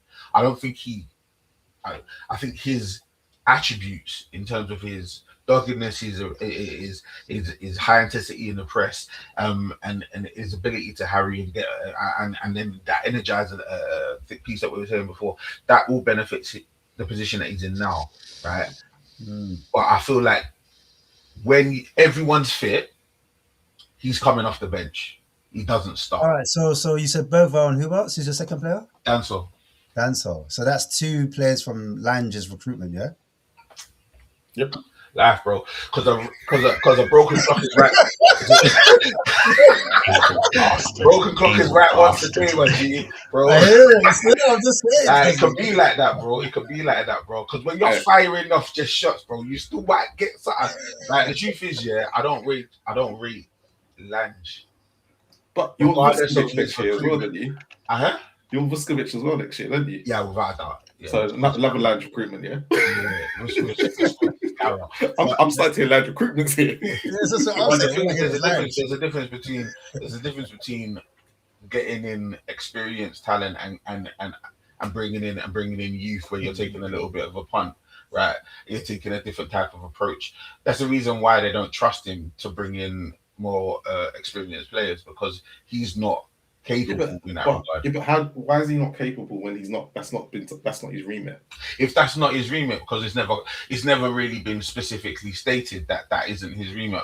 And the thing is, there's been times where it definitely would have been his remit because there wasn't a second sporting director in. You get me? Like, but Paratici's always been there, even under Levy. Like, no matter how we want to put it, when Lange came in, Lange is always, when you look at the players he's brought in, he's never really brought in players that have been like older than 25. He's never done it. He's like, since he's been at Spurs. But when you look at his record at Villa will sit there and go, yeah, he's this, that, and back. But all the players that ended up doing well under Unai Emery and have started performing, like Ollie, what the people that Lange brought in? It's just they picked the wrong managers. Yeah, I mean, fair play, but also, I said it earlier, man. I'm big on personalities, bro. He's got wet blanket as a person. Yeah, man. Like, I was trying to say wet fish earlier. I was fish. Like, you know what I'm saying? That dude's not inspiring. And if that's the guy that's trying to inspire players or trying to encourage players to join our club, I don't see it. Because the truth of the matter is, and this is one of the reasons why I don't rate Lange, maybe he has had a couple of decent acquisitions, but the truth is also, like, he came out after one of the worst transfer windows I've seen in the history of our club, and told us about things that he tried to do. And the truth is, I don't want to hear that. I don't want to hear that after the fact. Conor Gallagher is one of our best players between now and the end of the season. Do we have to kind of like rein it in a bit? Because that would have been a good signing if he gets us out of relegation. Bro, like, and there's one more. And the Zerbi. They finally, I know it took ages, but they finally brought him in. All right. If you don't think the Zerbi is, if you're giving credit to Lange for the Zerbi, when Barman in Fiorentina didn't put in a call for Barman, he was already on the list before Frank. Yeah, Paratici already made that call before Frank. But anyway, what I'm saying is, with Paratici, you could never get managers over the line. We always have to wait when it comes to Paratici's managers. Yeah. Even still, I'm big on personalities, and I don't like the fact that, and this is the truth of the matter. I don't know whether he was made to do that. I don't know whether that's him saying, okay, I'm gonna come out, I'm gonna speak. But I feel like that, for me, is so annoying to hear somebody whose job is to acquire talent for your club tell you about the reasons why I'm not doing my job, right? And then relying on players that are coming back from injury when we've got the worst injury record of any club in the last. Was he told to say that? Was he told? This is it, and that's a great question, Ash. Right, and this is the point I was making. If he was told to say that, where's your character? Right, you don't say that if you don't believe it, because it's you that's gonna get it in the neck, bro. I'm talking about him. I don't know who told him to say that. If someone told him to say that, but if he believes it, it's worse. Do you know what? It's not the worst comment that's ever been made. I think Hitchin will always go down as the worst. Oh, what, saying that he hates the transfer window? Fucking knob. The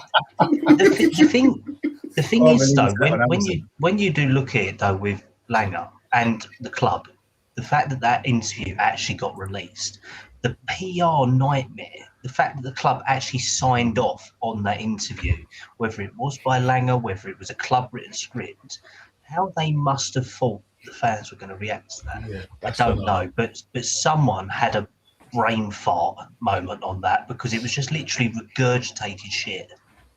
It just, there was no purpose to it. It would have just been better to not talk than actually say. What's wrong with that? What's wrong with you shutting up? You've not signed any, like, any players of note, and you're coming out and you're telling us the reasons why you didn't sign players. Yeah, the reason why Spurs have done it is because Spurs fans said we want transparency from the club, and they've just given bullshit. Yeah, but that's not transparency, bro. You're giving us to them. Yeah, I get what you're saying, that it's not transparency to the fans who heard it, but it is them releasing a statement to why they didn't sign players. They're talking, even if it's shit. I've always said it. Like, the thing is, you know, let's mention the previous one. I'm not going to mention his name. I want to start up anything, but he was great at selling shit. He was fantastic at selling, fantastic at PRing, doing exactly what he wanted to. Ange doesn't have the personality, like you're saying. He doesn't have the character. So like Lang. When I listen to Lang, I'm like, you're reading off a teleprompter. That's what it feels like. And especially with Vinay, that press conference that Vinay did before the thing, again, that was pre-written for him. I think he just signed it off. We're all seeing it that Enoch runs this club. They run it. Vivian Lewis, the board, they all, and to see if they know they're not going to get stick as such. I mean, if they sack Lang, if they sack Vinay, it's just another 2 puppets they're going to hire in to do exactly what you be the face of an organization. So this time it's kind of like, it's if you're the boss of your job and your boss tells you to do something to tell your staff, you have a choice. You tell them, keep your job, or don't tell them and get sacked. So I get about characters and all, but Lang's in a position where you have 2 people who are now talking when it was 1 person before. Now you have Lang coming out doing this all. Like every time you see the whole Lang after the transfer thing, you know, like I do videography, all that shit's set up. He probably done that before the start of the transfer, even January even starts. You know what I mean? And you can tell where the edits are cut as well. It's cuts, yeah. It's it probably had like 3 different versions. yeah, 3 different versions. Which one are we gonna say? Scripted. Ange is all dressed in a suit. He says his stuff. I mean, Lang came in, and remember for the first season, he never spoke. He was behind the scenes. He was quiet. That's his job. I'll be quiet. But yeah, I think that if Spurs will stay up, no ifs, Spurs will stay up. This is again for all falls back in Enoch. They have to invest. There is absolutely no. They cannot afford to have this situation again next season. They've got, and the problem is now if they've got no Europe as well, they're gonna have to be so clever. Yeah, and especially because a lot of players will now look at the situation and go, okay, I go to Tottenham. Do I do my ACL? Do I do this injury? Do I do that injury as well on top? It's going to be. Wait. Before we go into that, Spurs stay up. Let's stay with that. Wait. How many points are we saying? Is it just 1 win and Spurs stay up? Or... No, 2 wins. It's got to be 2. And okay, cool. So those 2 wins, who they're against? We've got 3 games left. I just want to clarify. Leeds and Everton.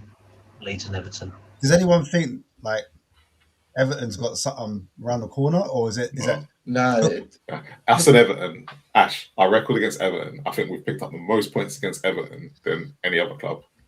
And even when we were going to be relegated under Ozzy Ardelias, okay, that year, you know who our first win was against after about 4 months? Everton. It's just and Leeds. If we beat Chelsea, then we're losing to Everton. Yeah, I think that's a better call. Oh, you won't need it at that point. This is what you're saying. I've got a feeling we're not going to need it. Yeah. I think we beat Leeds on Monday. We have to. If we play like we did on Monday, I know I'm worried about us at home, but if we beat Leeds on Monday, I don't see West Ham beating Arsenal, and I do not see them going to St James's Park and getting the result. Yeah. And then they've still got Leeds to play at the end of the season as well. Which I think they'll win. Don't get me wrong. I think that will, because that's the thing. I think Leeds will be, that's something, and they'll win. So I think by this time next week, Tuesday, Spurs should be, not this time next week, by tomorrow, I think, next Tuesday, I think Spurs will be 4 points ahead. So against Leeds, like, and I'll come to you, Alan.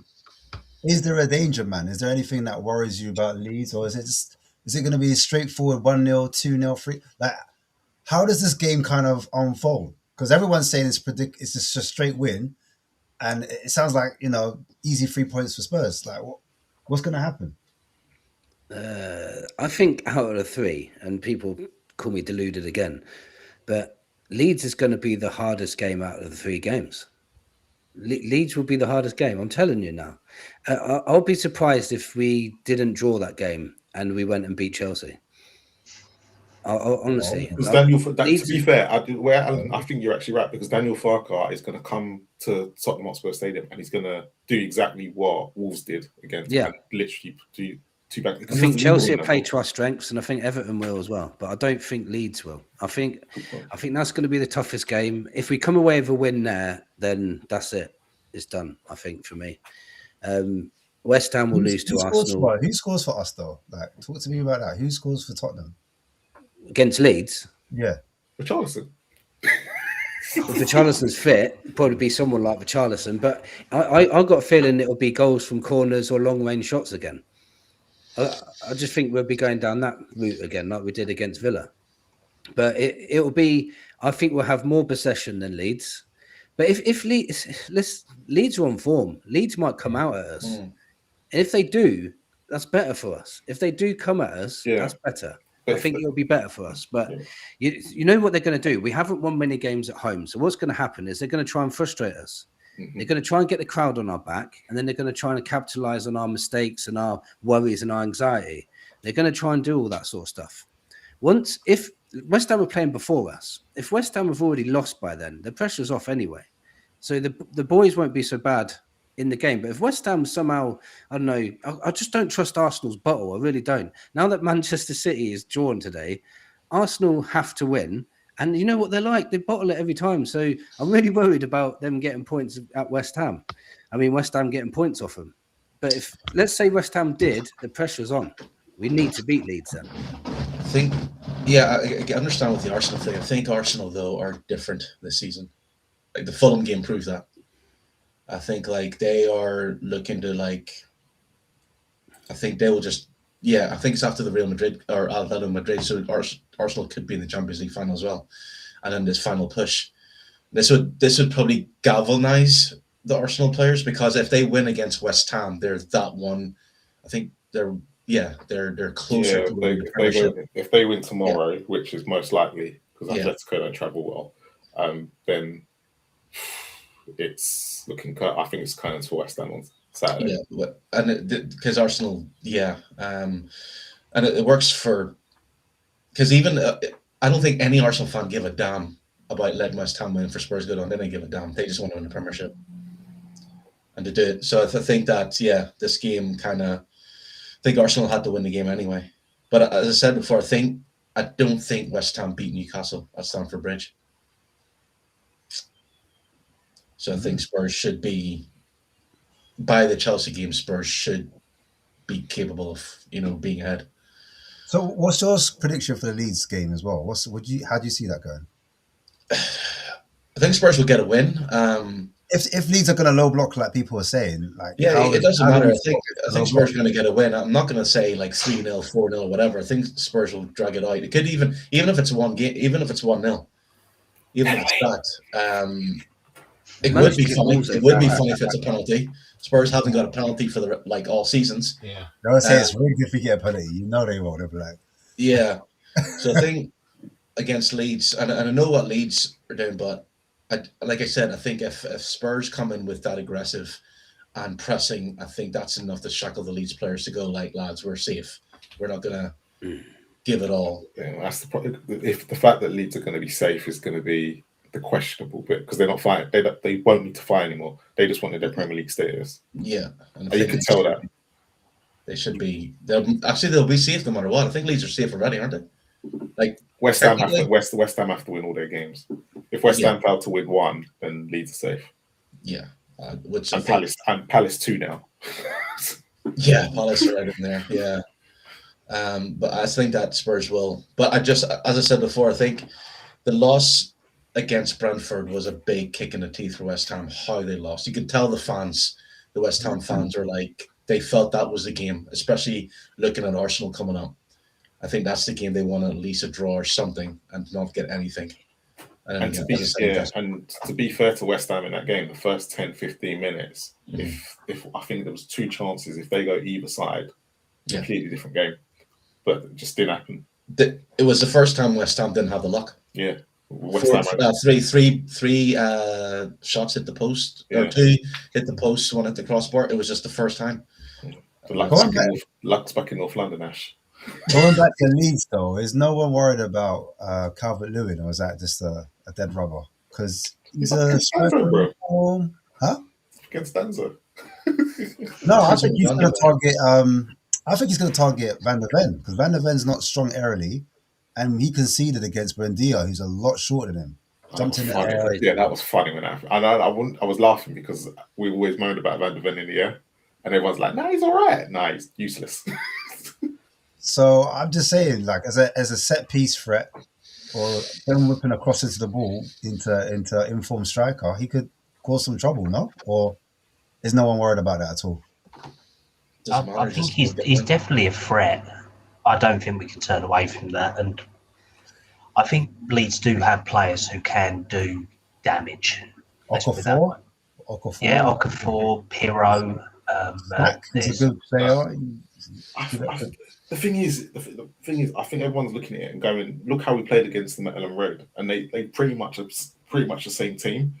They're not a great team. They're just on at the moment, as we all can see, they're on form.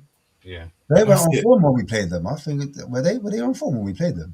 I don't think so. No, they hadn't. They hadn't lost in a couple of games, if I remember correctly. They weren't great. Before They an hadn't lost international in- break, weren't it? Yeah, We it all was just thought we a- were going to lose, but we we- actually won for We once. actually won.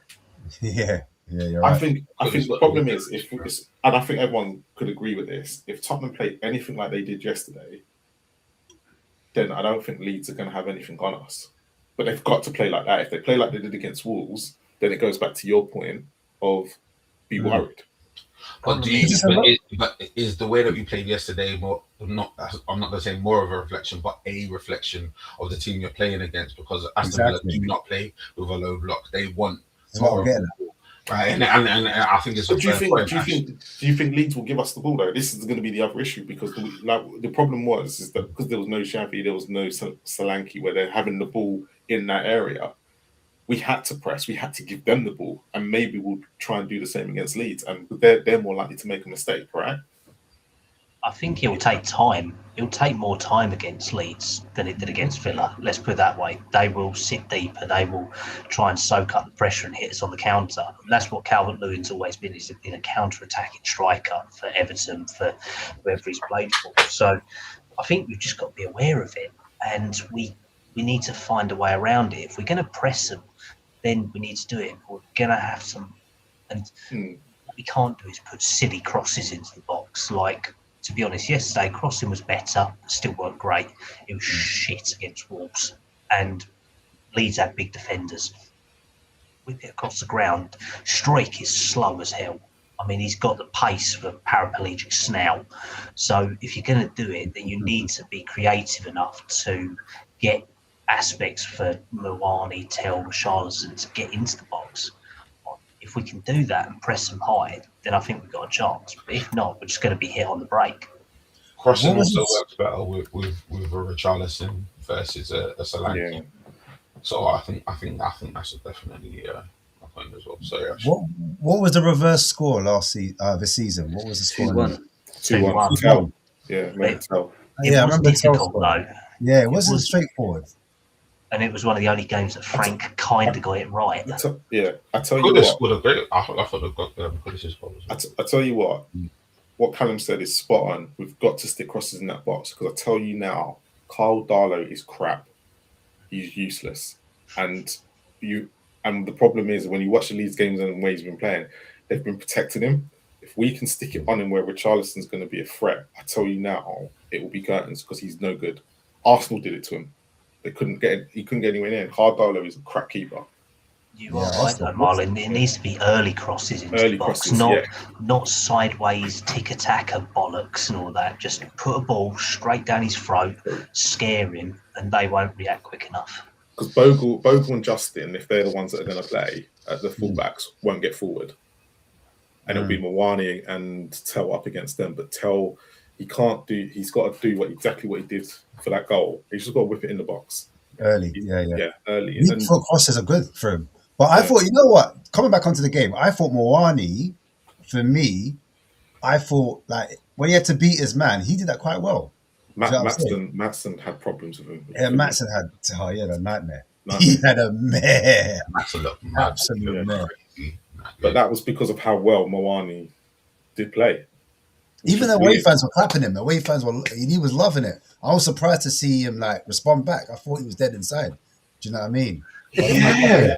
Did you see what happened when he left the pitch and that was crazy. Like, selfies with the bro, the personality was like, where has this guy been? This guy we can buy for 90 million. But is this like another example of the Zerbi effect where he's just keeping that belief But and he trust? identified Mawani as a player that He needed did. special attention. You get me? Like he said, I'll take him out for breakfast, lunch, and dinner if I can get that Mawani that I saw on YouTube. You saying he needs love? He needs yeah, of course. That's what I'm saying. Like players today have the majority of players today have the mentality of like an 18-year-old kid. Things just go the way they suck, and then they can't be bothered. So Zerbi's technically give him special treatment and like almost babied him and fathered him, but it's worked. And it's just believing. It's like, look, even if you're not staying for the season, just leave on a high. You know, leave the club on a high. Leave the player as someone who has helped save this club from relegation. Would anyone change any of the players that played against Aston Villa, or would you keep it completely the same? Keep it exactly the same. Oh, for the Leeds match? Mm. Do you have anyone else to bring in? Yeah, but I think got many options up front. That's for sure. I think keeping it the same also works in terms of like belief. The only thing I'd say, and I think what Ash might be getting at a little bit, Basuma might be suited more for the home game than having a Paulinho and Bentancur. Maybe that might be because Basuma came on the weekend and he was crap. But next to a Bentancur, he's actually a lot better. And we were again. And if you're going back to Brighton, that's where everyone was looking and said, actually, we looked a lot better until they two came off. Yeah. I mean, and it's touching on the same point, like the whole idea of a performance versus a result. Like, yes, I think I think Basuma plays better with Bentancur, right? And I think they play better together. The truth of the matter is, I think what Paulinho was doing was far more technical in being part of a back three, right? But the question that comes to mind is, does that only work against an Aston Villa? Does that actually work against the league that don't play that way, right? So yes, coming back to Basuma, we might not look as good. It might make more sense for him to play with Bentancur. We might not look as good, therefore we might not get a result. So we might not have got the performance, but against Wolves we still got the result. So I'm all about the result at this stage in the season, right? Because we were. I feel like that last performance we saw, right, was a great performance, right? But I'm in the camp of, I'd love a performance, but if paramount result. So whatever gets us that result, I'm good. So I do agree with you. I feel like with Basuma and Bentancur together in that double pivot, I feel like that makes sense at home. Because you're going to have more of the ball, right? But, but Basuma's not going to split. But wouldn't you need Paulinho to stop the transitions, to stop the counter-attacking theyreats? Do you know what I'm saying? But that depends. If it comes how it's come in the last few games, they're going to sit back and it won't come into the second half, and that's when he brought Paulinho right. And that's when it's worked. So maybe in this game, if everyone's saying, "Oh, actually, Leeds are going to sit back for the first and try and frustrate us," then you probably do need a Basuma out there instead of a Paulinho. Problem, what we need, and what we're going to have to do, we're going to have to soak up some pressure from Leeds, but we're ultimately going to need a lot picker, and that's what we lack. Because if they do sit low, they sit deep. If we do get it wrong, that's where we need someone who can open it up, potentially a Bergvall or a Gray, if we're really clutching at straws to sort of open it up. That's where we are so limited, because our attacking options aren't there to be able to sort of make any difference. And a lot of the pressure is going to be on it, where people are calling out for obviously under 21s to be playing. We ain't going to have the luxury of under 21s this weekend to take advantage of, because they're playing Friday night. They're playing a semi-final against, I think, who is it? Isn't that our kickoff on Monday? Yeah. Yes, Leeds. Yeah, so only less than 24 to 48 hours recovery time. It's a big ask, especially for these guys who could go to a full 90 or 120 minutes. So the options are going to be limited. And I think the only player they're saying could be back for the weekend is Buddy Macario. And ultimately, we don't want him anywhere near the squad. So I think we're going to be going with the same options we've got this week. realistically what we had against Villa. I know Kinski's getting a lot of plaudits, don't get me wrong, and he deserves them. However, if he gets shots at his goal, it's curtains a little bit. He's not great at shot stopping, and at the present moment, we've been quite lucky that he hasn't had many. But the first shot that goes on target again, I know it won't completely his fault, but it goes in. So we have to address kind of what we kind of need over the next 2 games, if depending on what's going to happen. Like I like Kinski and his distribution. I've always said that, but he can't save shots to save his life. The issue don't is you think without a Romero to progress the ball from the back line, you're relying on a Kinski. Exactly that. Right? Yeah. And you can't, and that seems to be a really important part of the Zerbi's game.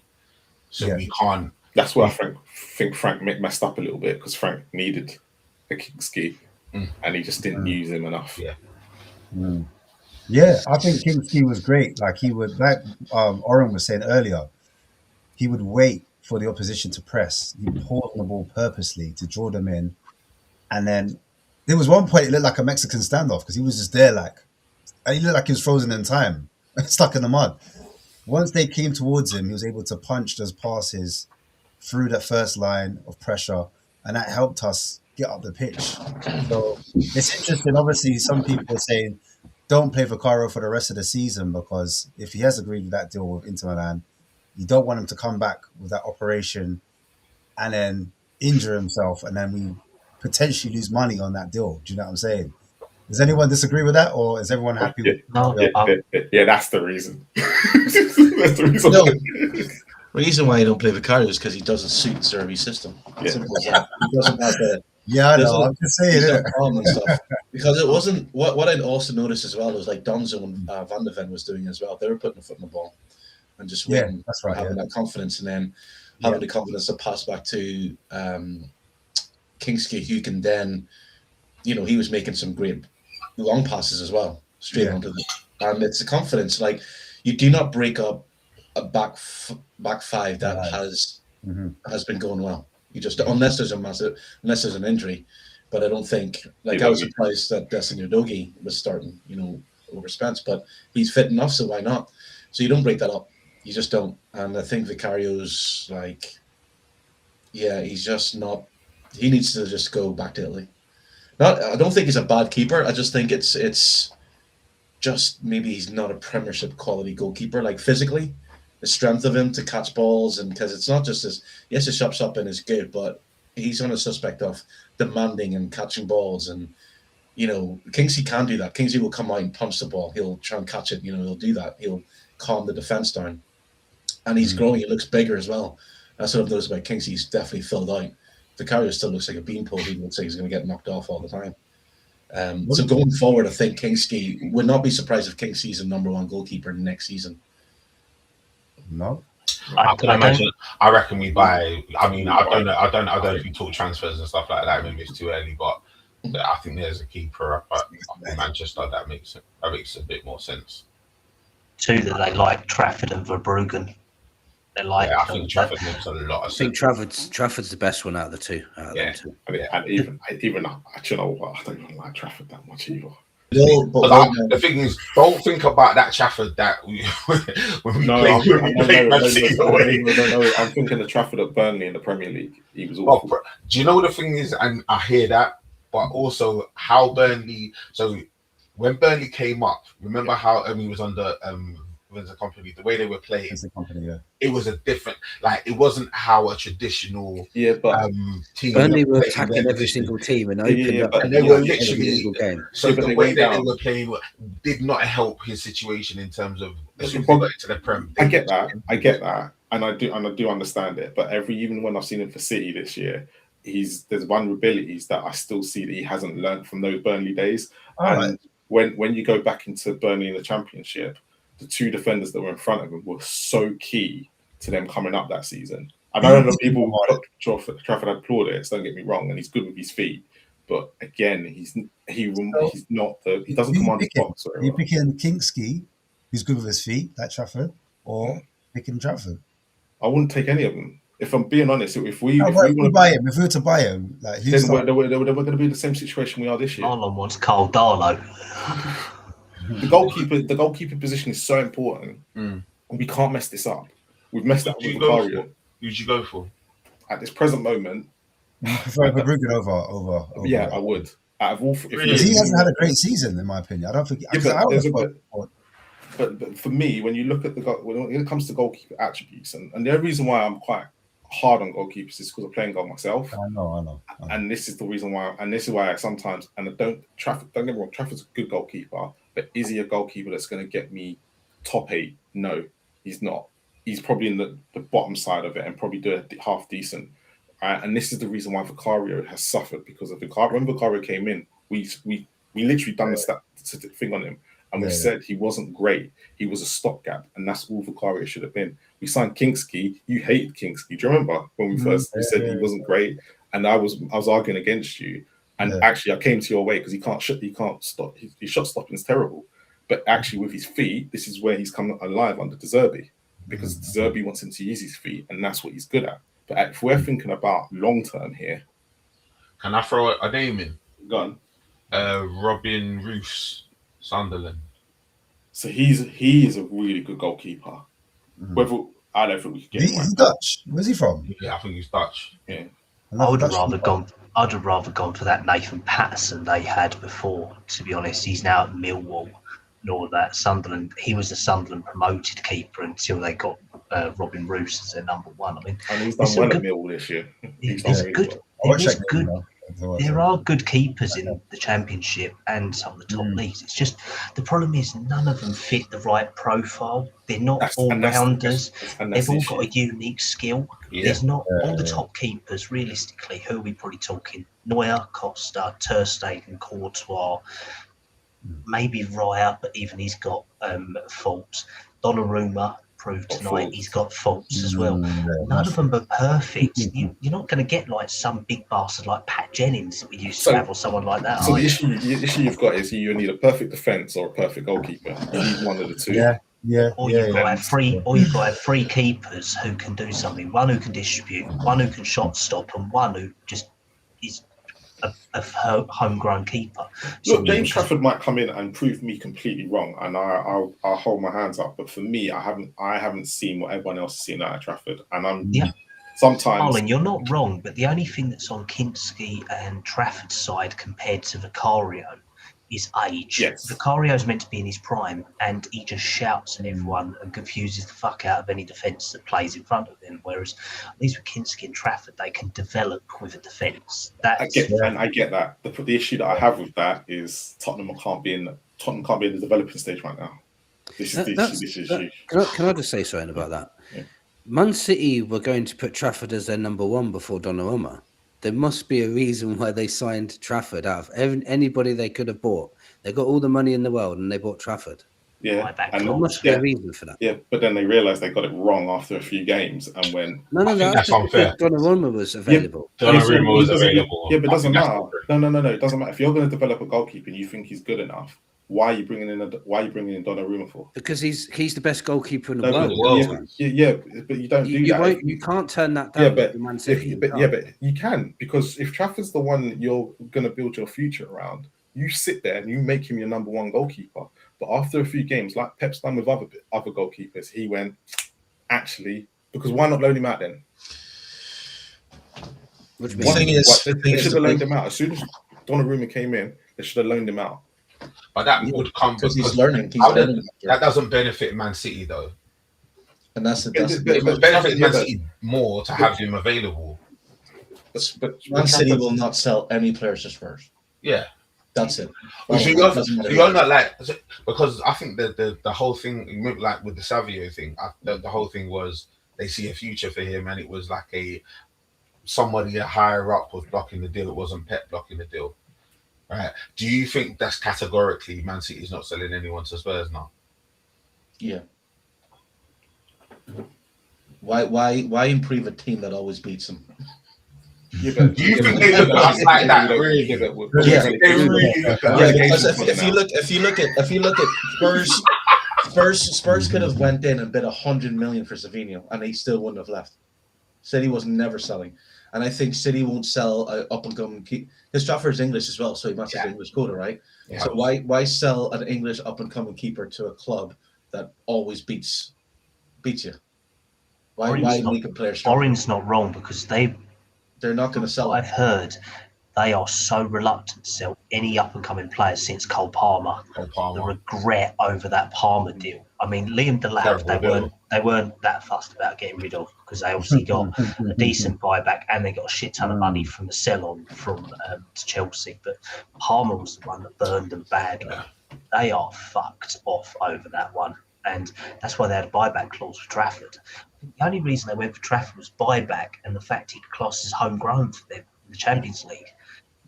Nothing to do with how good he was. Yeah, if he was that good, they would have said, "All right, Donnarumma, no, we're going to trust in this goalkeeper that we've brought back." But United's playing down to he's English because he's English. They've never trusted in any of. They've never done that. They don't do that. They don't trust in like that type of talent. They will always buy because they're trying to win now. Yes, but this is the whole issue. Then, if Trafford's that good, then he would have been playing right now, but he's not. That's the issue. So that they only brought him back. He's better than what we've got, probably.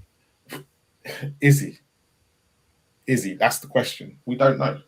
I just don't think Trafford. I think Trafford is, for me, is probably everyone's going on it. But if you actually look at it long term, Trafford's not the guy who should be playing in goal for a team that's trying to get back into Europe. That's just my opinion. I'm not saying I'm wrong or right. I just don't think Trafford's as good as everyone's making out to be. I think there's better keepers that they probably could go out and get. We'll see. But yeah, it's a wait and see job because Trafford could come in and do a great job and I could have egg on my face. But for me right now, it's trying to convince players to even come to Spurs because Spurs are right back Trafford will come. He's going to be you're telling him he's going to be number one. You don't think the Zerbi's got pulling power, Oren? Or do you think we talk about this all the time? It's not about the pulling power. It's about what type of players do Spurs get? Do they get players who do they make the same issue of getting players who are just there to play Premiership, or do they go for players who want to play Champions League? So that if they want to, that's the players that they have to get, the caliber, who players ready to step up and build a squad. Because if the Zerbi gets a Champions League, they cannot afford to have the same situation that they're having now, where they don't have a complete, double squad. So again, it's like the money's there, but like what I've always said before is that when as Spurs fans, yes, we think any player should come to Spurs with the right money, but some players just don't want to come to the club. They don't see the value of it. It's simple as that, and especially now, players when it comes to the image rights, the marketing rights, and all that malarkey, it's kind of like, why would I want to go to a club who's not in the Champions League, been fighting relegation for whatever? I'm not going to put myself at risk again. But also, it's the board and what you can see from the outside looking in is that it doesn't look like there's strong leadership. It doesn't look like. I'm saying, like 2 years 17th as well. It seems like the trajectory of the club is going in a negative. It's not going in the right way. So it's like you're not thinking, okay, the best and the brightest footballers are going to look at Spurs as a viable option.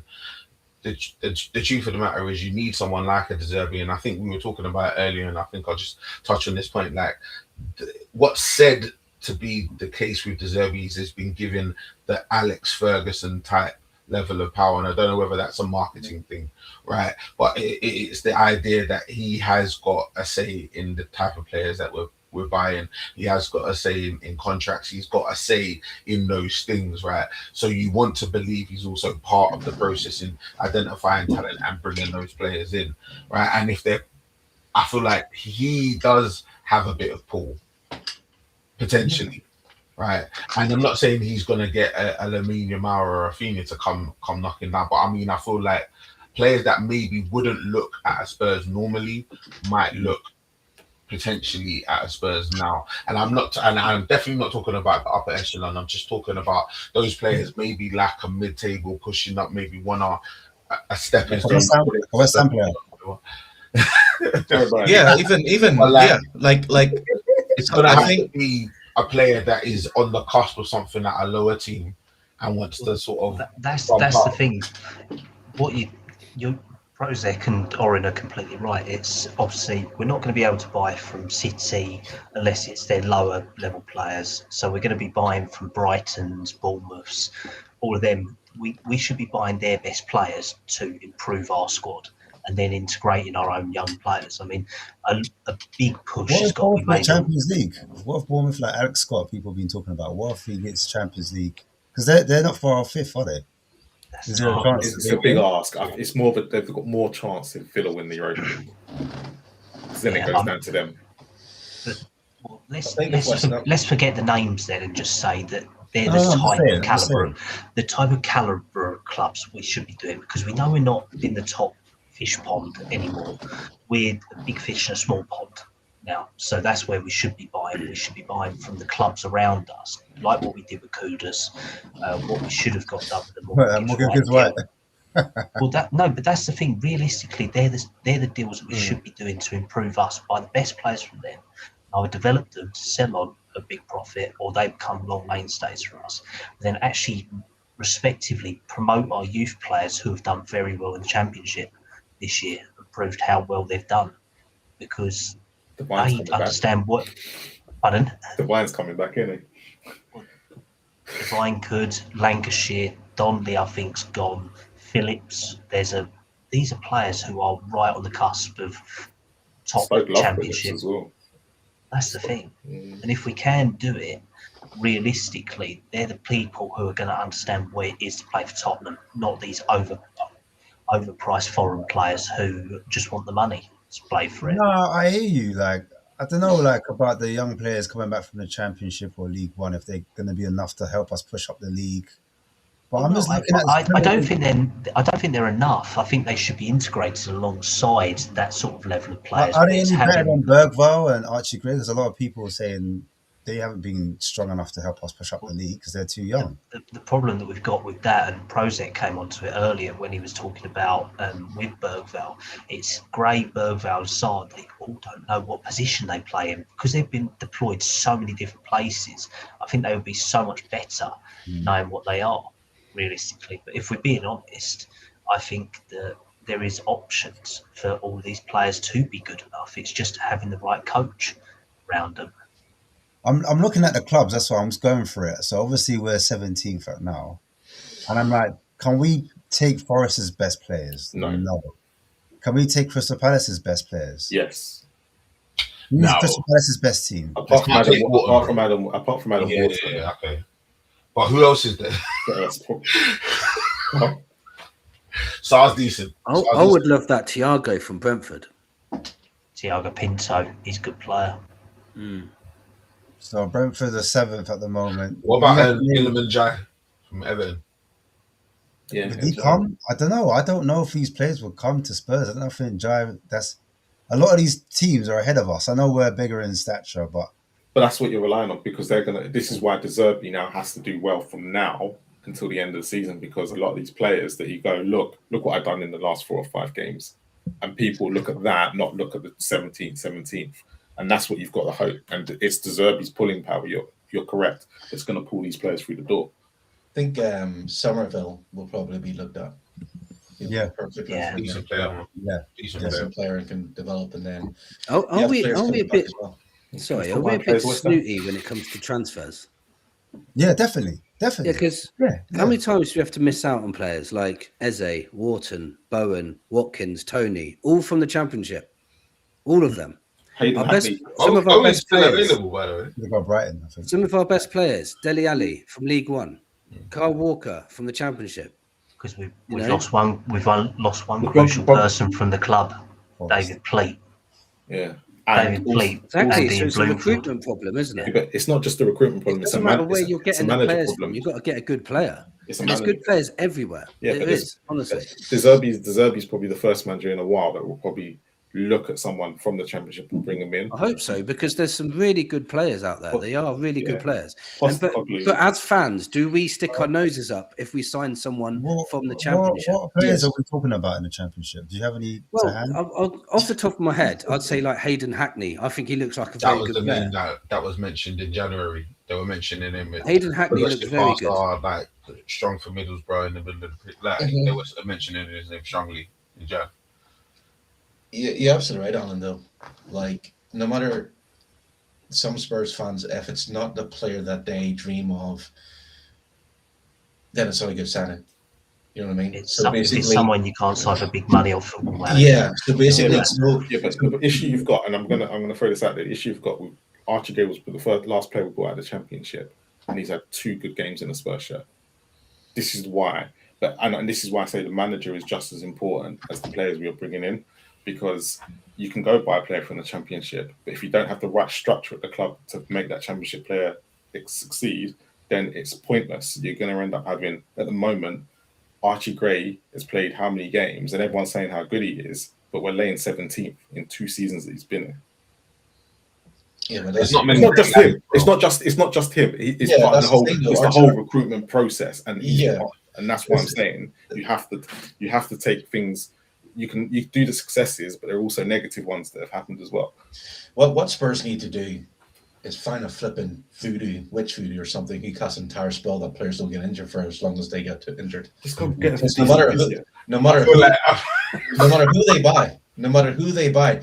Like I've supported Spurs since I was 9 years old, and I know injuries happens, but I've failed to remember when you have so many players from one club all suffer from ACL injuries.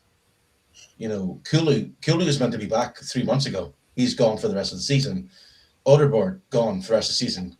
Kudus out for the rest of the season. Romero, you're talking about a lot of players here who are. It's not like niggling injuries off hamstring or a sore ankle.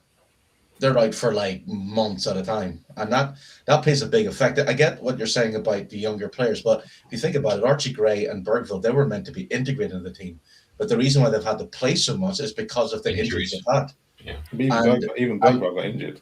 Yeah, you know what I mean. And now you're talking about even the young youth team are getting injured.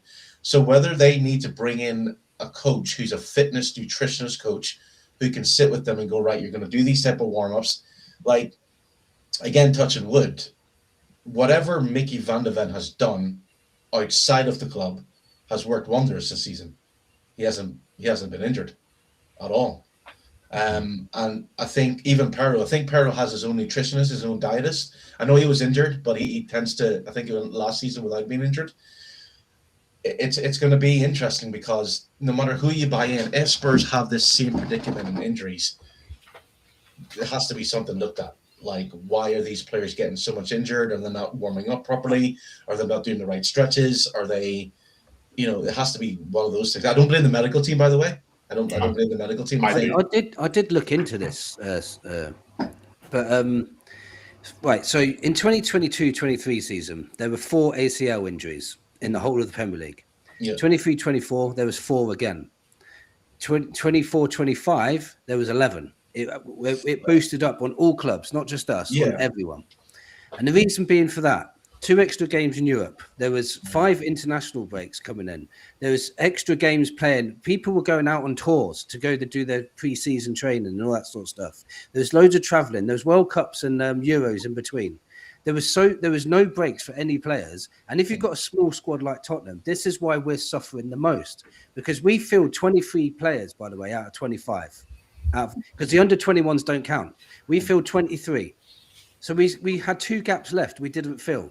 We're suffering the most because we haven't got a strong squad.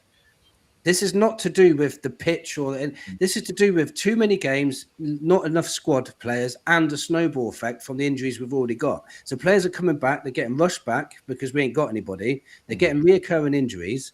The pressure of bringing your players back to play again, the players that do come back get injured, and then it just snowballs. And at the moment, we're not recruiting enough players, and we sent all those players out on loan as well.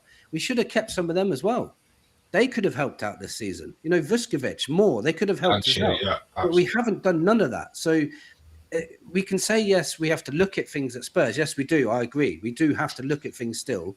But it's a global thing. Yeah, I get that. Barcelona from 2023 have had the same amount of ACL injuries as us, and they haven't got a retracting pitch.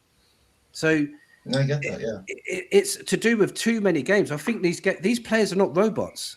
And it's gone up in the last 3 years for everybody. So, Alan, would you say that it's more to do because everyone's moaning about how many games there are, But yet these, like, let's take Manchester City. They'll build this big squad, but they won't, and Arsenal too, but they won't use half those players because they will keep to the same 11 every week until they get an injury. So is it a case of that these managers are not rotating enough and not actually protecting their players? Well, if you look at Arsenal, they've had a lot of injuries, but lucky for them, they've been quite short-term injuries. Yeah. But they've had a lot of injuries. They overplay players. I've heard their fans say so many times that Saka gets played too much, Rice gets played too much, Zubamendi gets played too much, and they do get injured. But lucky for them, they haven't had long-term. We've been very unlucky with long-term injuries. Every time someone gets injured, it seems to be the season ending every time. So it is a luck as well that's coming into this. And we've had a lot of bad luck lately. Look at Aston Villa. They rested, 7 players? And they were awful. Imagine if they had those 7 players missing every week like we have. They wouldn't cope. So if Aston Villa have an injury season next season like ours, watch how low down they are on the table. And next year is going to be even worse because of the World Cup. Newcastle. Yeah, exactly. Newcastle They're not going to get a rest all summer. And I've seen that we're going to Sydney after the World Cup for a friendly or something. That's crazy. They're not going to get no rest. Yeah. Well, at this present moment, they might have to cancel if we get relegated. We're not Even relegated, so, it's going to be even worse because the Championship, like you're playing loads of games in the Championship as well. Does that mean if we get relegated, we rock up in like Guam or something like that? We just end up on some random island somewhere because we can't afford a top tour. Snake Island, we'll be on that. God. On that note, that's to be looked at. Yeah. On that note, I'll let you lovely people leave because well, it's not bank holiday anymore anyway. Yeah, 12:30. Me and Callum got to be up early in the morning. Same here. Mate, I've got to drive to Milton Keynes in 6 hours. That's a 2-hour fucking drive. Here, I watch a lot of dash cams. Be careful, man. Those UK drivers, fucking hell. Do you have a dash cam on your car? I know it's going off topic, but man, like, get one because like I've seen so many bad drivers from the UK. I drive a company van, so okay, so you're okay then. Right, but yeah, it still picks up on me calling every other driver every word under the sun. Yes, that way. Yeah, I can completely understand that. Because like I said on YouTube, like watch all the dash cams, and some of the driving, I'm like, what? Like, how do they even get their license? It's always UK. Pay for it, mate. It's always the UK. Yeah. Anyway. Yes. Another place. Thank you, Stephen Reynolds, for our super chat earlier for $25. Big up as usual. Please, Alan, do you want to let people know where they can find you? It'll be in the collaboration at some point tomorrow. Cool, yeah, you can find me on YouTube. I'm on Twitter a little bit now, just talking rubbish. But doing pretty well, heading towards 4,000 subscribers now. Just talking about Spurs staying up mainly at the moment. So if you want to come over and talk about Spurs staying up, then come and see me on Tottenham Logic TV.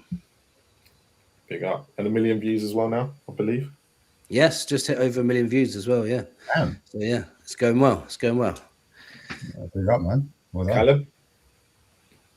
So you can find me at Callum Stubbs 97 on X. You can also find me at Project Spurs as well. So we've only been going about 5 months, but we are... Just do it in a relegation season. I don't know. I think the only wins we've done are the last 2 and then European games. So I mean, yeah, what a year to start up a podcast. But no, we're doing good. Can find us Monday, well, always after a game and mostly Monday nights. And I think I'll be at the 21s game this Friday at the stadium as well. So if anyone's there, come say hello. Project? Once again, thanks for having me, guys. Thanks for coming on. Yeah, no, I appreciate it, man. Prozac on basically all social media, YouTube, Instagram, TikTok. Got a decent following on social media, which I really appreciate. And yeah, once again, talking Tottenham has been one of my dreams for a long time. I'm normally, for guys that know me on social media, I'm normally talking about kicks, as you could probably tell from behind me. You get me? I mean, my bones talking about dicks, man, but talking about Tottenham is a passion project, and I appreciate the invite, man. This is great what you guys have got going on, man. So yeah, big up yourselves. Ash back Wednesday with the Gooners. Don't. Oh, jeez. Get your titles ready, man. Get your titles ready. Anyway, Okay. I need to set the show up. Look, we're not back next Monday because Yeah, obviously I was gonna there's say a that. game next Monday. So and we're just everyone's Could going do to be Tuesday. Could do Tuesday. We'll see. Yeah. Decide then. yeah. Let's see. Yeah. Good luck, Oh, man. you have to call box office to come in. Box office will be here, man. You chef and box office, yeah. It was a bit echoey today, I can't lie.